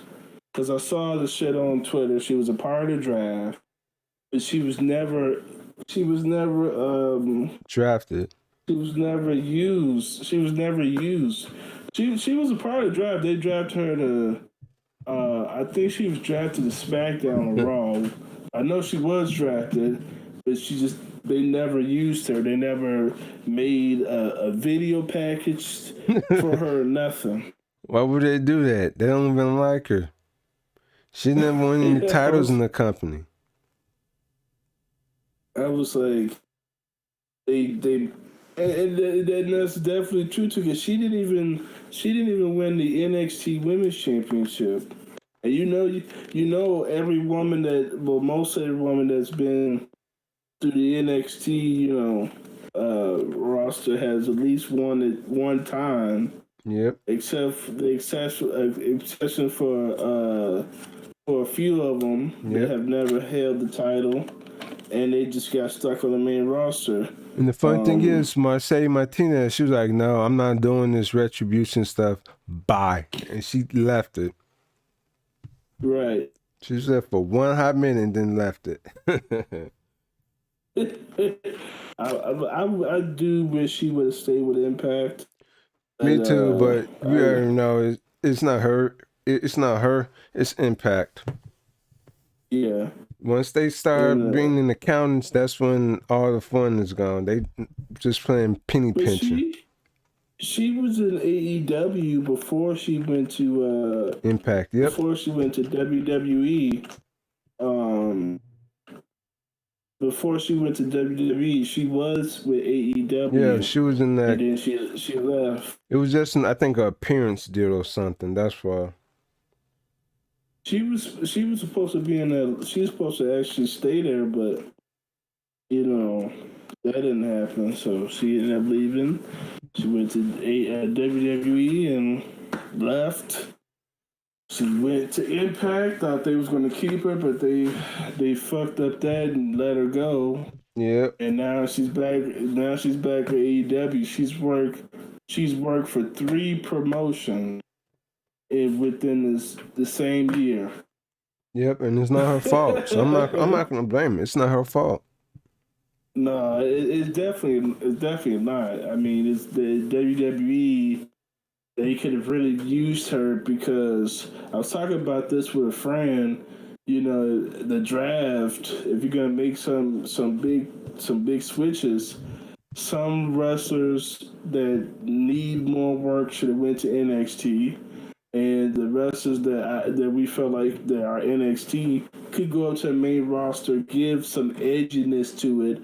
And Mercedes Martinez and Mia Yim were definitely the two people that we said that could possibly bring some edginess to the Raw brand, especially Mercedes Martinez, because she gives off that Victoria vibe. You know, like Yeah. she definitely reminds me of Victoria a lot. So she could have definitely been good for Monday Night Raw. But they, and she was on Raw, but she was on a terrible gimmick though, a gimmick that Yeah, for a hot minute that she basically is left not. that. Yeah, so that didn't work. I mean, at this point, it's like, why even have the drafts if it's really not going to work? It's not going to benefit the booking, and it's not going to benefit the talent. It's not going to benefit either one. So why have the draft? I mean, or a superstar shakeup. At this point, I know a lot of fans, say that they should just merge the two world titles and the No, women's championship and the tag team titles, no, and just keep Raw and SmackDown, but yeah, just forget about the brand split. Just yeah. get rid of the brand split. That's what something I have like merge the titles together, but have the champion go on both shows. Yeah, Except for the like the Intercontinental title, leave that there. The U.S. title, leave that there. Just put the women's tag team titles, the women's title, and the top title on both shows, so everybody have a fair share of the title. But then again, people are going to complain. Well, now everybody's getting a title shot. Then, well, you got the middleweight title. What about the top title? Well, not everybody can hold the top title. Then you got that big issue again. right. Then it's like, I think the brand split is needed. The brand split it has worked before. yeah, it It's just has. that it's just this PG era. It's the booking, and Vince does not have writers that can really contribute to can contribute to wrestling content and wrestling product. Those people that you have really never sat down and been a fan of wrestling. Yep, So they're mostly soap opera people. right, so it's because of Vince Russo. That's what it all started, because Vince Russo wasn't really a wrestling fan, you know, He was just and selling like what was it, like DVDs or no VHS or something at a store, and they just picked them up. yeah. So the reason why the Attitude Era was kind of came around, was because Vince Russo had a vision to have it like some type of Jerry Springer, type, show, which Yeah, was like, yeah. I mean, I guess some of it was a success, and there was some of it wasn't, but I would also say that but some of it gotta give credit to ECW because there's many people in this document that said that he just stole what ECW's doing and just brought it to TV. oh, for sure, and throwing this in there too, they also not only stole it, but they were basically doing invasion angles with ECW, because around that time ECW was already being held by WWE at that time, but you know nobody really knew at that time, because Paul Heyman at that time, he didn't really disclose of that, but they already were getting help by WWE, and then you know we had that invasion with ECW wrestlers and WWE wrestlers, Al Snow, Dreamer, RVD. Tommy Dreamer, he didn't really come around to like when they did the invasion with Taz. Oh, what didn't he come around in the Attitude Era, or No, was that? No, he came around when Taz had a match with Jerry the King Lawler, and Tommy Dreamer did a run-in. Oh, he came around when they did the WCW, WWF, ECW invasion. Yeah, I think so. Yeah. All was okay. Yeah, because I remember it was Taz versus Jerry the King. I think it was on SmackDown. Then Tommy Dreamer came out of the crowd with a sign or whatever to hit the King with, but of course, as WWE, he had him hit Taz and all the other shenanigans went on. Because you know they love steel chairs. They do. And even at the side of steel, a lot of wrestling now. Yeah, and it's like if you see someone that they use a steel chair on somebody, instant DQ. What? It's a hardcore match. Why is there a rule for me to hit somebody in the head? You can just put your hands up. That's what they do anyways. And when you watch it close enough, you can see them just put their hands up and they fall back. They used to do that. Nowadays, they actually do take. Nowadays, they actually do take shots to the head, which is stupid because that shit hurts. I know it does. It hurts. I mean, it depends on where you watch it. It depends on where you watch it. Except when I usually watch like WWE rewinds and stuff on YouTube, I see them put their hands up at the last minute. So it might just be. I think AEW does that a lot. Well, hardcore matches. Well, when they do segments where somebody gets attacked by a steel chair, like they take those shots to the heads for real. Yeah, and then watch what happens when these wrestlers come out of the woodwork years after they're done wrestling, saying, "Oh, I was in Tony Khan's promotion and they hit me over the head with a steel chair and I got a concussion." Watch how quick he's going to come out and try to be defensive against it. It's like, Tony, you cannot fight against the government. If they got proof that you was doing this to your wrestlers, they got knocked hit over the head, you are liable, Tony. Somebody just retweeted some idiot, and he said, even what did he say? Let me see, because there's two of them. It's two posts. That this guy just retweeted.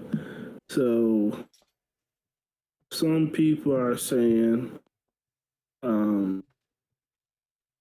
that Tony, there is no lack of diversity with Tony Khan and AEW because we have wrestlers that we had Scorpio Sky, who's black, as a world tag team champion.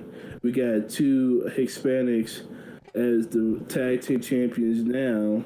We got Jade Cargill, who's terrible in the ring, who's in the final round of the championship bracket. So there's no lack of diversity. But I'm seeing some comments of what these people are saying, But to mention Jade, that chick has no business being in the ring. Oh, I'm that chick or whatever. Sorry, honey, but you're a black chick with muscles with short white hair that's not attractive to anybody unless somebody got a fetish for that stuff. Your wrestling stinks. Your promo stinks. Who's attracted to it? Well, they got issues. I know a person. Do you follow what's his name? Wrestling Revolution X? No. Have you ever heard of that account, Wrestling Revolution X? Not until now. That's remember I posted a couple months, probably was a couple months ago, a month or two ago. Remember I posted that I'm happy to be done with somebody I don't have to worry about acting like a little spoiled child because they wanted me to take sides with them against somebody else that I don't even know. That's what I was talking about. Yeah, I did his podcast for a little bit, and he's the person that apparently he has all the Impact Wrestling scoops. So he said he talks to Chris from Impact Wrestling. He talks to Chris, and he has some inside scoop on Impact Wrestling and who they were gonna bring in and all that stuff. And he was telling people on Twitter, trust him. His word is his word. I was like, dude, you don't know who Impact is bringing in. You just like the rest of us, just hoping they bring in some of the right people. Yeah, the only right person, anybody who likes Impact should be following is BQ at the Impact Lounge. He's the go-to person to talk about Impact, whether it's on Instagram, Twitter, or YouTube. All these other people all the other people that said they got sources in Impact, they're lying to you. If they got sources, ask them to do 3 podcasts with 3 different Impact wrestlers that own the roster and see how quickly you can see through their lies. Right. Like, it's just freaking stupid. I hate when people do that. I mean, it's getting to the point where it's funny for me because I go on Twitter and YouTube to mock AEW mostly and WWE sometimes, but I go on Instagram and I see nothing but, I'm gonna come out and say, nerds making these accounts with women as their profile, and then they upload like suggestive photos or videos of the female wrestlers in certain positions. And I'm like, you have to be desperate to do this kind of stuff to get attention. It's not cute, dude, especially if that person's married. All you doing is looking sleazy. Right. The one dude's like, well, I got a girlfriend. It's like, dude, if you got a girlfriend, she would tell you not to do this on this social media. Right. But then again, you got too much common sense. There's people that's going to defend AEW to the moon, and hopefully that fails. And WWE's in the midst of, I'm not sure what WWE's doing. They saying somebody's trying to buy him out, but if I'm Triple H, if I'm a smart man if he's smart like he think he is, he'll start his own promotion in secret, pull away from the company, and then sign the majority of the wrestlers that WWE released and make his own company. Yeah. That's the only way he's going to get a wrestling company as his own. He's not going to get it from Vince because Vince is going to give it to Nick Khan. Should he retire or die? He could, because me and my friend was making a joke about this too. He could be, he could start up a wrestling company with Jeff Jarrett. No, keep Jeff Jarrett away. He could start up a company with. I mean, he got enough contacts to get the right people involved. He's not going to get Jarrett or Russo to do it. My best guess, he should get Cornette. No, not Russo. Yeah. He would never get Russo. He don't even. They got so much bad blood. It's crazy. I think the only thing I can really agree on with Vince Russo is the way WWE, Triple H, Vince McMahon, and Stephanie, how they treated Chyna. Yep. When she was with WWE. And the thing is, Russo was Chyna's biggest supporter in the company. What was his name?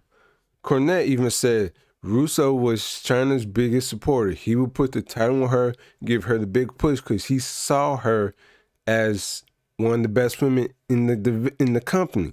And that's why she left, because she was like, I'm getting pushed like this. I'm going to get paid like Steve Austin, which was her fault. But Russo was the only one that was in her corner. If he wasn't in her corner, she wouldn't have got where she got to. Right.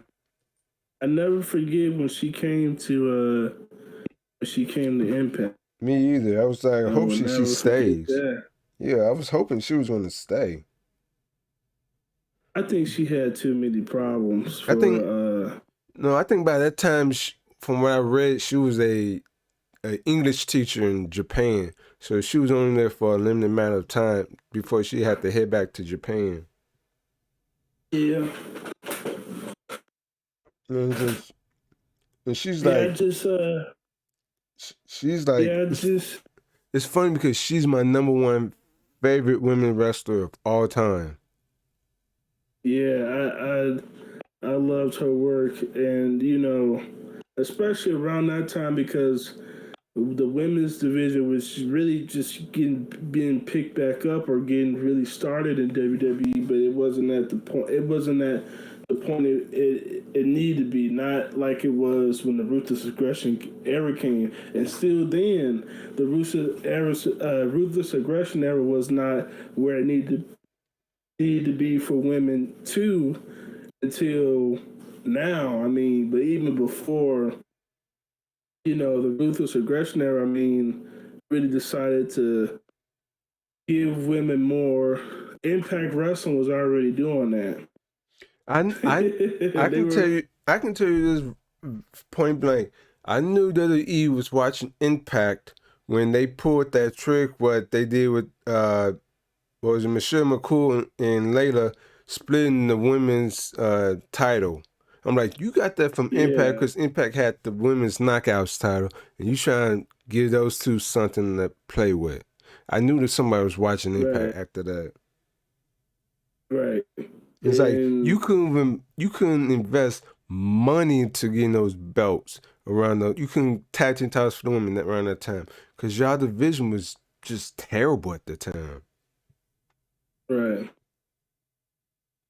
I mean, right, it was at the point where it was like 2015 TNA tag team division where the only team who was there was the Wolves. right. Man, that Right, was yeah, man. that was terrible. Like the Wolves were the only champions. Like, where's your other tag teams? Well, we don't have any other tag teams. I was like, seriously? I was like, at that point, I was like, y'all really need to get that deal done with ROH. Make a partnership or something. Throw the black blood away. Be a partnership. Help each other out. But it didn't work. Right, yeah. And like I said, hopefully Impact, this will be Impact's year.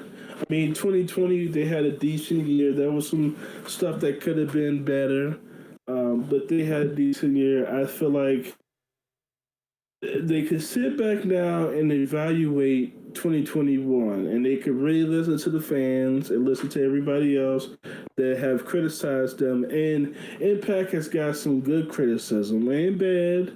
But I think the good criticism comes from us, and it comes from BQ.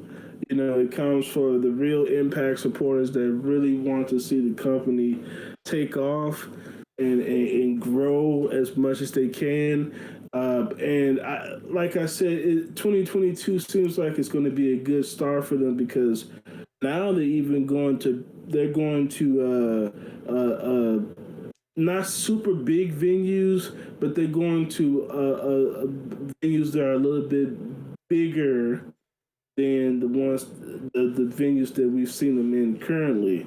I'm gonna keep harping on it, but they need to get to a venue that's as big as the Impact Zone that was in Orlando, Florida. Oh yeah, Get to a yeah, and venue that big. that was like that held what, maybe 7,000 people. Yeah, it had to be, but they gave people enough room around the ring to do their thing.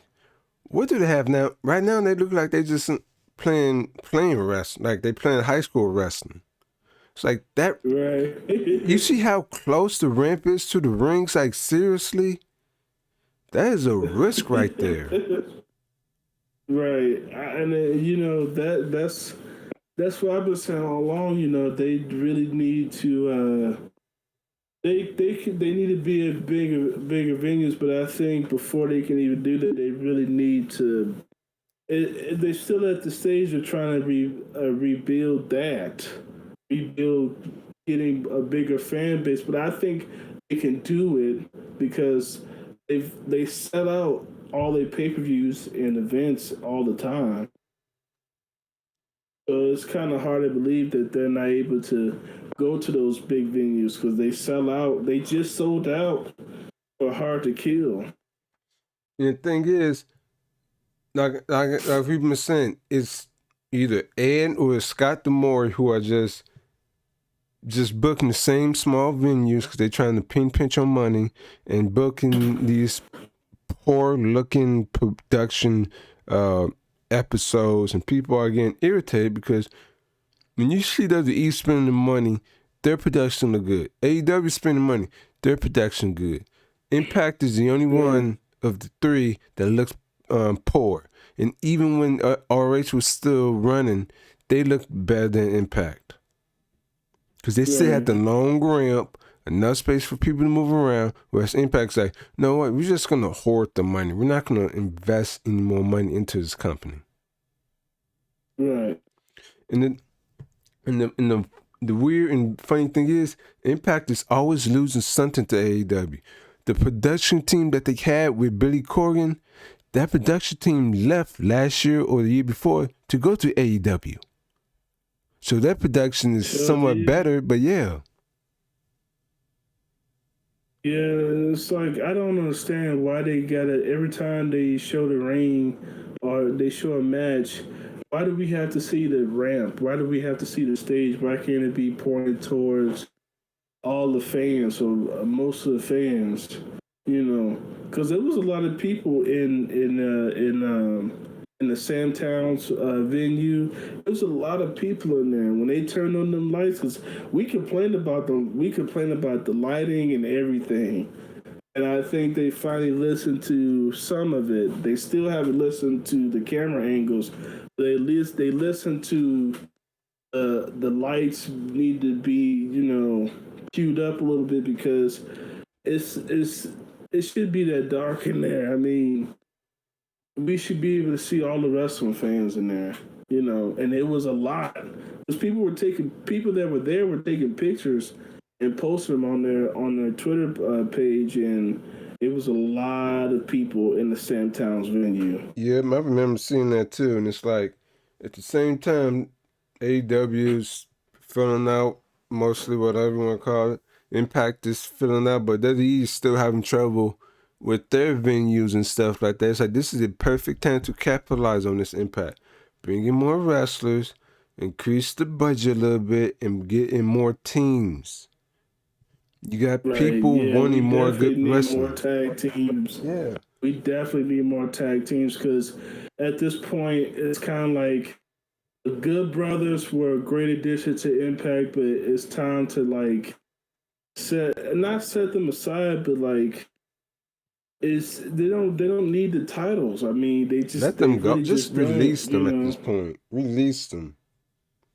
Recoup all the money you got from them and sign somebody else. Hey, go get Davey Richards back. Oh, do a partnership with MLW with their tag teams. Do something to tell us you're fixing the company. You see WWE is signing, 5, 10, 15 people in a given year. You see AEW sign somebody nearly every 3 weeks. Whereas Impact's like, well, we're signing these 2 people for the year. Really? you got Fight TV up in Canada that's bringing you money. You got Access TV in Texas, the United States is bringing you money, plus those deals overseas. And you guys are filming monthly. You have money to get more people. Y'all just being stingy, and people are going to get tired of that. Right. And it's just getting annoying because people, for the most part, are giving Impact fans credit for being patient and loyal, but that can only get you so far. Impact is trying to bank on what BQ said, the nostalgia of Impact and all the past stuff's like, no, man, I'm getting tired of seeing that nostalgia stuff. I can fire that up on YouTube. I want to see good content now. Don't be WWE who always bringing out those legends. I want to see good content now, because the more you show me the old content, the more the new content sucks. For me, when they do nostalgia, they don't even do the good nostalgia. Because for me, good nostalgia is having a former talent that contribute to the company very well come back, like Christopher Daniels. He was only there for one hot minute. Now, he's not there. That's good nostalgia. Hell, if AJ Styles wasn't so stubborn and would come back to Impact, that would be great nostalgia. But they've given us this bullshit nostalgia that's not good. They've given us bad nostalgia. The thing is, I don't think AJ is coming back. He said this contract that he signed with WWE is his last one. So after that, he's done with wrestling. Period. And his contract expires I think the middle of this year. So he's pretty much gonna be done with wrestling very soon. And it's Gallo said Anderson is trying to convince him to come back. They say they talk to him every day. no, I rather he just stays in WWE, don't go to AEW, because they're not gonna do nothing good with him. Like, period. If you look at the roster, most of the guys that are there because of the click. Other than that, you're not gonna get far. So if I'm him, stay away from them. Period. Nothing good will happen. The good brothers are trying to get him to come back to Impact. Man, the Good Brothers, they can go to AEW for all I care. They're not doing anything on Impact but taking up money and taking up time. And it's like, you have this money, Impact. Please make the stuff better. But you're not gonna do that for your fans, because all you care about is the money and nothing else. They're talking about they're taking baby steps. How do a 20-plus-year-old company take baby steps? They've been around for 20 years now. Exactly. There is no more baby steps. That baby step stuff is dumb. I mean, y'all need to start getting on the road and signing more people. The longer you wait, the more people are gonna get frustrated and irritated. If you get frustrated and irritated to the point where you stop watching you, that's your fault, Impact. Like, for real. Right. And it's like, you can give them a list of things, and it's like nobody's gonna listen to it. Then it's like, oh well, then I'm gonna watch this wrestler somewhere else. Then they'll be like, oh, but we was gonna sign these people, but the deal just didn't fall through. No, Impact. Y'all not just trying to sign people at all. Y'all just being stingy. Right. And I don't know, man. It's just freaking pathetic how Impact think us, the fans, are stupid when we see right through their shenanigans. Then we get blasted when we defend Impact for the most part. And like, at this point, I'll just stop watching American TV. So anytime I hear about Impact, it's usually through YouTube, through BQ, or any of that stuff. Well, I'm just watching Mexico and Japan. At least they're doing something for the fans. Right. NWA, I don't know what their deal is. They're hit or miss for the most part. They're doing good stuff, but at the same time, they're not on the ball enough to actually get a new TV deal or something like that. They need to get a solid TV deal. You can only do YouTube videos so much. You got to get a good quality TV deal with somebody that will broadcast a show somewhere. I know they don't fight TV, but nobody really does. Any wrestling fans really watch fight TV? Yeah, I don't even watch Spike TV. I watch Spike TV, but I didn't watch none of it on Access or any of that stuff because it was stupid. It was pointless. And it was like, come on, man, y'all need to do something. I'm getting tired of Access getting you guys like less than what 800,000 views or something like that. It's like, come on, y'all can do better than this. Yeah. And it's like, why are you guys doing this? It's not hard. Get the talent. You have talent that are in management in place to make sure everything runs smoothly, and there you go. But Impact is making it difficult, and this is only going to end well bad for them because people like us who've been watching longer than us going to keep coming back and saying, well, if this was Dixie's company, this stuff wouldn't be happening. You'd be seeing plenty of wrestlers in the company. Right. Well, maybe they need to hire her as a person that oversees. Maybe she needs to be in overseeing talent relations. From what I I don't know know. is Maybe she is minority owner in the Impact, but she's just not in control of the company anymore. So she's there. She's yeah, just not in control of the company because she only got like a minute ownership of the company or something like that. Like I think 1% or something.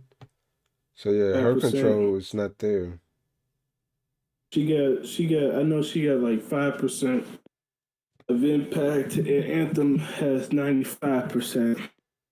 Yeah, but she's not putting the other percent into focus. Yeah, that 5% is like a box of pizza. It They is. basically get it's like getting a box of pizza. And And it's like, what are you doing, Impact? Come on, man. Y'all need to step it up. Listen to your fans. Because sooner or later, it's going to be just like what WWE was trying to do with NXT. It's going to get to the point where you cannot sit back and say, oh, we're going to do this, blah, blah, blah. But as soon as you sign a person, oh, I already got a deal with AEW or WWE. So it's like, you can't say, oh, we put an effort to get them when the fans don't feel that or even see that. right, And it's like, yeah, why? It's like, I don't know, man. It's like Impact really wants to say that they love their fans, but as you can see, they really don't love their fans or trying to get bad with the company. It's like they're using it as like a hedge fund or something. they're just being lazy. That's what that is. They being lazy. Too lazy, and it's like you can't keep relying on people to be there for you because once your little fun time is over with, nobody's gonna be around to watch you anymore. And then at that point, people are gonna start saying, "Hey, you just need to die." Like real Impact. You just need to die so people can move on and find other companies to watch because you're not satisfying anybody Impact. All you're doing is just doing cookie cutter stuff and people are getting tired of your shenanigans. Right, right. And just I'm gonna let you go. I didn't want to keep on you too long. nah man, you good, you good. Don't worry about it. I got nothing else to do today anyways. And I'm gonna try to figure out how can we record next time. Yeah. I mean the only thing you And I need will. if you're using Discord, you can easily use like OBS and set up there to record everything and stuff like that. Yeah, So I think instead maybe we could just use Skype. yeah, Cause Skype you could record on there. So yeah. I mean, you next can time record. we'll use. Yeah, you can. Yeah. So Cause I'll be. Oh, go ahead. go. I'm just gonna say I'm already recording us right now, so I can put on the flash drive and just send it to you somehow. Cause you can't send this online because how big it is and stuff like that. So yeah, I can send a copy of the podcast to you, then you can upload on your thing and have something to air to everybody and stuff like that. So it wasn't like Okay. meaningless and talk or anything like that. Okay, yeah. I mean, no, I didn't feel like it was meaningless. I mean, Yeah, I was saying, at least we got to know each other and stuff for future podcasting and stuff. yeah. I mean, I'm pretty much open to it. Like, I'm like most of my stuff I follow is mostly like wrestling stuff, like on Instagram and Twitter. So I'm mostly around wrestling stuff, information all day, every day. It's just most of the stuff Yeah. I'm just sticking to lucha because the American stuff is just not sticking for me because I mean they go balls and walls down in Mexico, man, and it's a lot better than what it is in the United States. Oh yeah, definitely. I mean, you can try to figure out this whole system, but either way is fine with me. I'm pretty much like a tech nerd and stuff like that. So here or Skype is fine with me. You can still record with OBS on both of them. Okay. Okay. Yeah, I can just seem like some instructions and tips to do it. It's not really that hard to do anyways. It's just downloading OBS, making the background for like a podcast background, and install like the mic thing, and you pretty much set. Because when I record, I don't use a headphone because it's irritating. I just record straight shooting and stuff like that. Yeah. But yeah, you got like 2 hours and 20 minutes out of this thing, so I think that'd be a good podcast to send to you as well. Yeah. Yeah. Thanks, man. Yeah, I No appreciate problem, it. man. I did this before, Jeff. I gotta get a flash drive to send it to you because this thing ain't go through the internet. That thing's crazy for sure. Yeah. Make your edits and Yeah. stuff. It's just, yeah, I'm pretty much open anytime to do a podcast. Mainly when I hear some stories about WWE or AEW. I'm just too lazy to fire up myself sometimes. Yeah. And it's like Same hard to here. find people to record podcasts with because everybody's doing something or they're just being lazy. Like I'm trying to hit up Eva Lee's for a podcast, but she's taking a break from wrestling or something. I don't know, but I try another time though. Yeah. I try to see if Mickey James would do an interview, but I haven't heard nothing back, so I'm on to the next wrestler at this point to see, if I can get them to, whoever be to interview for the wrestling podcast. So I'm still working on it. Yeah, man, it's all about the hustle and the grind. You will find somebody. I go for most like the underground in promising star that's coming up. Like there's one I've been following, Danny Moore. She's been on what was it, on AEW a few times, but she's a nice person. You can probably hit up for a podcast interview because I've been following her a long time and she's pretty much a genuine nice person. Just trying to get those big names, that's the issue right there, because they want to be with those big name podcasts. Except for Moose. Moose don't want to do nothing with black people. That's a shame. I know BQ even broke it out. He said, I think this year, last year, Moose does not want to do any podcast with a black podcaster. Why does he feel like it's gonna be late? I think he has that C syndrome that Mark Henry and Booker T and all those other people have. Where once they start upping it up with the rich folks, they don't want to do nothing with black people, but they still want black people to support them doing their reign. And that's why so many people came at me, and so many people who were impact channels, they stop following me because I've been going critical at Moose. Why would I support you when you don't want to do nothing with black people? Why would I want to support you when your wrestling career is pretty much less than a pound of shit? You are terrible in the ring, Moose. What is with him with these spears and he's rolling into them? That doesn't even look good. Basically stole Bobby Lashley's spear. But Bobby looks better. And he doesn't even roll through them. He just spears you. Moose has no business doing moves like that. Then he's trying to do high flying stuff. No, you are a big man. Do big man stuff. Stop trying to be like a cruiserweight, okay?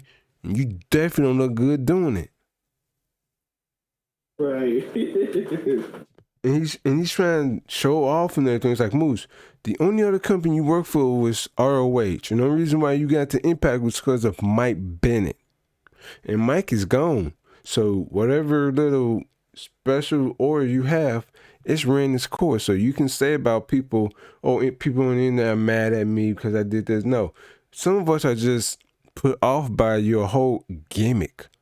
You ever know about how you don't like black people, how basic your moves are, and people have to carry you in matches. I mean, look at Austin Aries. He had to carry Moose in that match. Sure did. Just, oh man. He stuck up for Tessa Blanchard. I think that's what really pissed off a lot of people. Man, Moose needs to stay in his lane. Tessa, she's the last person to open her mouth. And I was actually glad when she opened her mouth when she did win that title. All those women came out and started going after her. I'm like, oh yeah, this is her reckoning. You do all this stuff to people. Look what happened to you.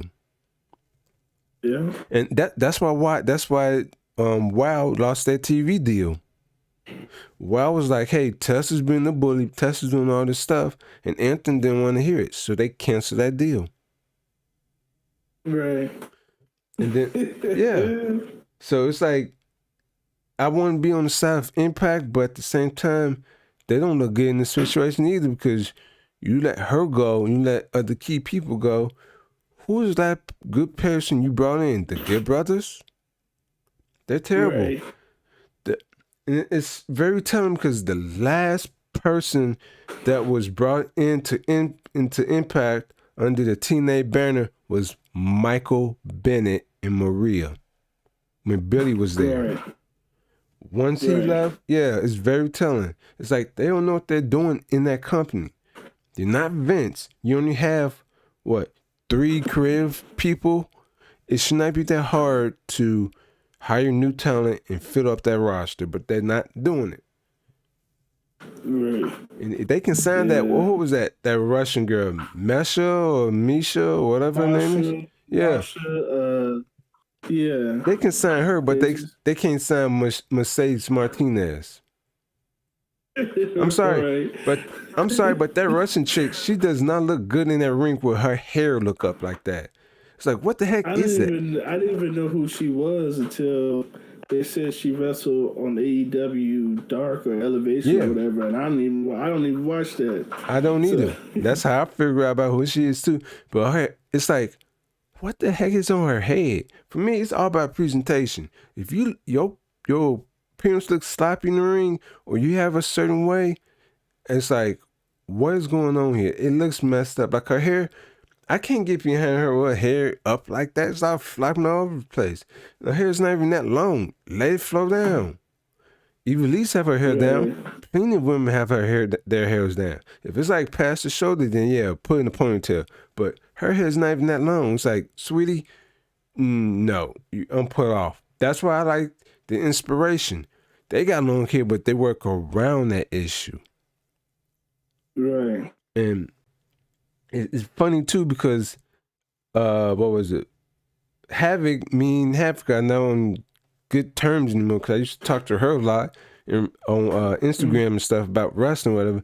She got mad at me the first time when I was criticizing when Impact had Tessa and Taya took a picture of the Knockouts division. It was like only a handful of women. It was like, they can do more. So I list a whole bunch of female wrestlers, and then here come Havoc defensive. Well, some of these ladies are not ready for TV. Some of these ladies are not good.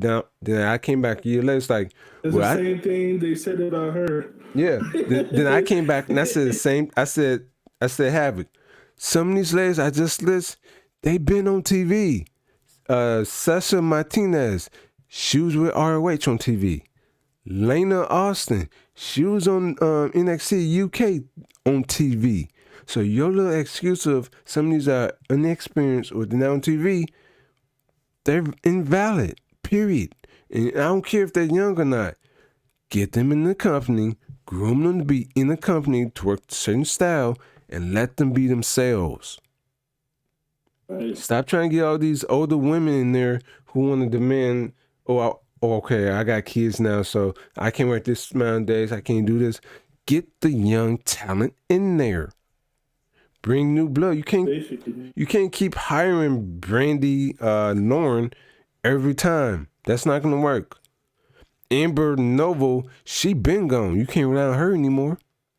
What was it? Casey Spoley, one of the dead bridesmaids. She's gone. You can't bring her back anymore.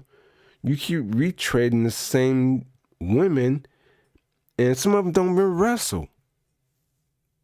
Right. Like, what was it? Alicia Edwards. She doesn't wrestle. Then there was a time where Rosemary wasn't wrestling. Then there was a time where Tessa and Taya wasn't wrestling. So pretty much that was like 3 or 4 women in the knockouts competing for the title. And that was also when Masserine wasn't wrestling. So that was a shallow pool of talent to play Ring Around the Rosie with a title. Wait a minute.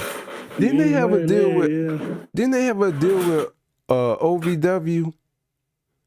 I could have sworn they had they had a deal. They had a development. They had a development deal. Like they would have, like, I guess, people get experience through OVW, and then they Impact will bring them up to sign them to a contract and put them on TV. Yeah, I think that deal is done because I haven't seen nobody from OVW on TV. I mean, OVW is running TV like, I don't know how many times a week, but I see plenty more of independent wrestlers who are signed to OVW, promoting OVW on TV, but I don't see nothing about Impact hiring anybody from OVW to put on their TV. Right. Man, I can go on and on about that, but I'm not going to do that. I'm going to let you get on with your nightmare and do what you got to do, because that's a thing for another day, because I can go on forever about Impact and wrestling in general. Yeah, same. All right, man. Nice talking to you. I'll be chatting with you on Twitter later on. I'll talk to you later on Twitter, man. Probably throughout the week, unless there's some more crazy news popping up, then I'll have to say something. Yep. I see you later, man. Talk man. later. Peace. All right.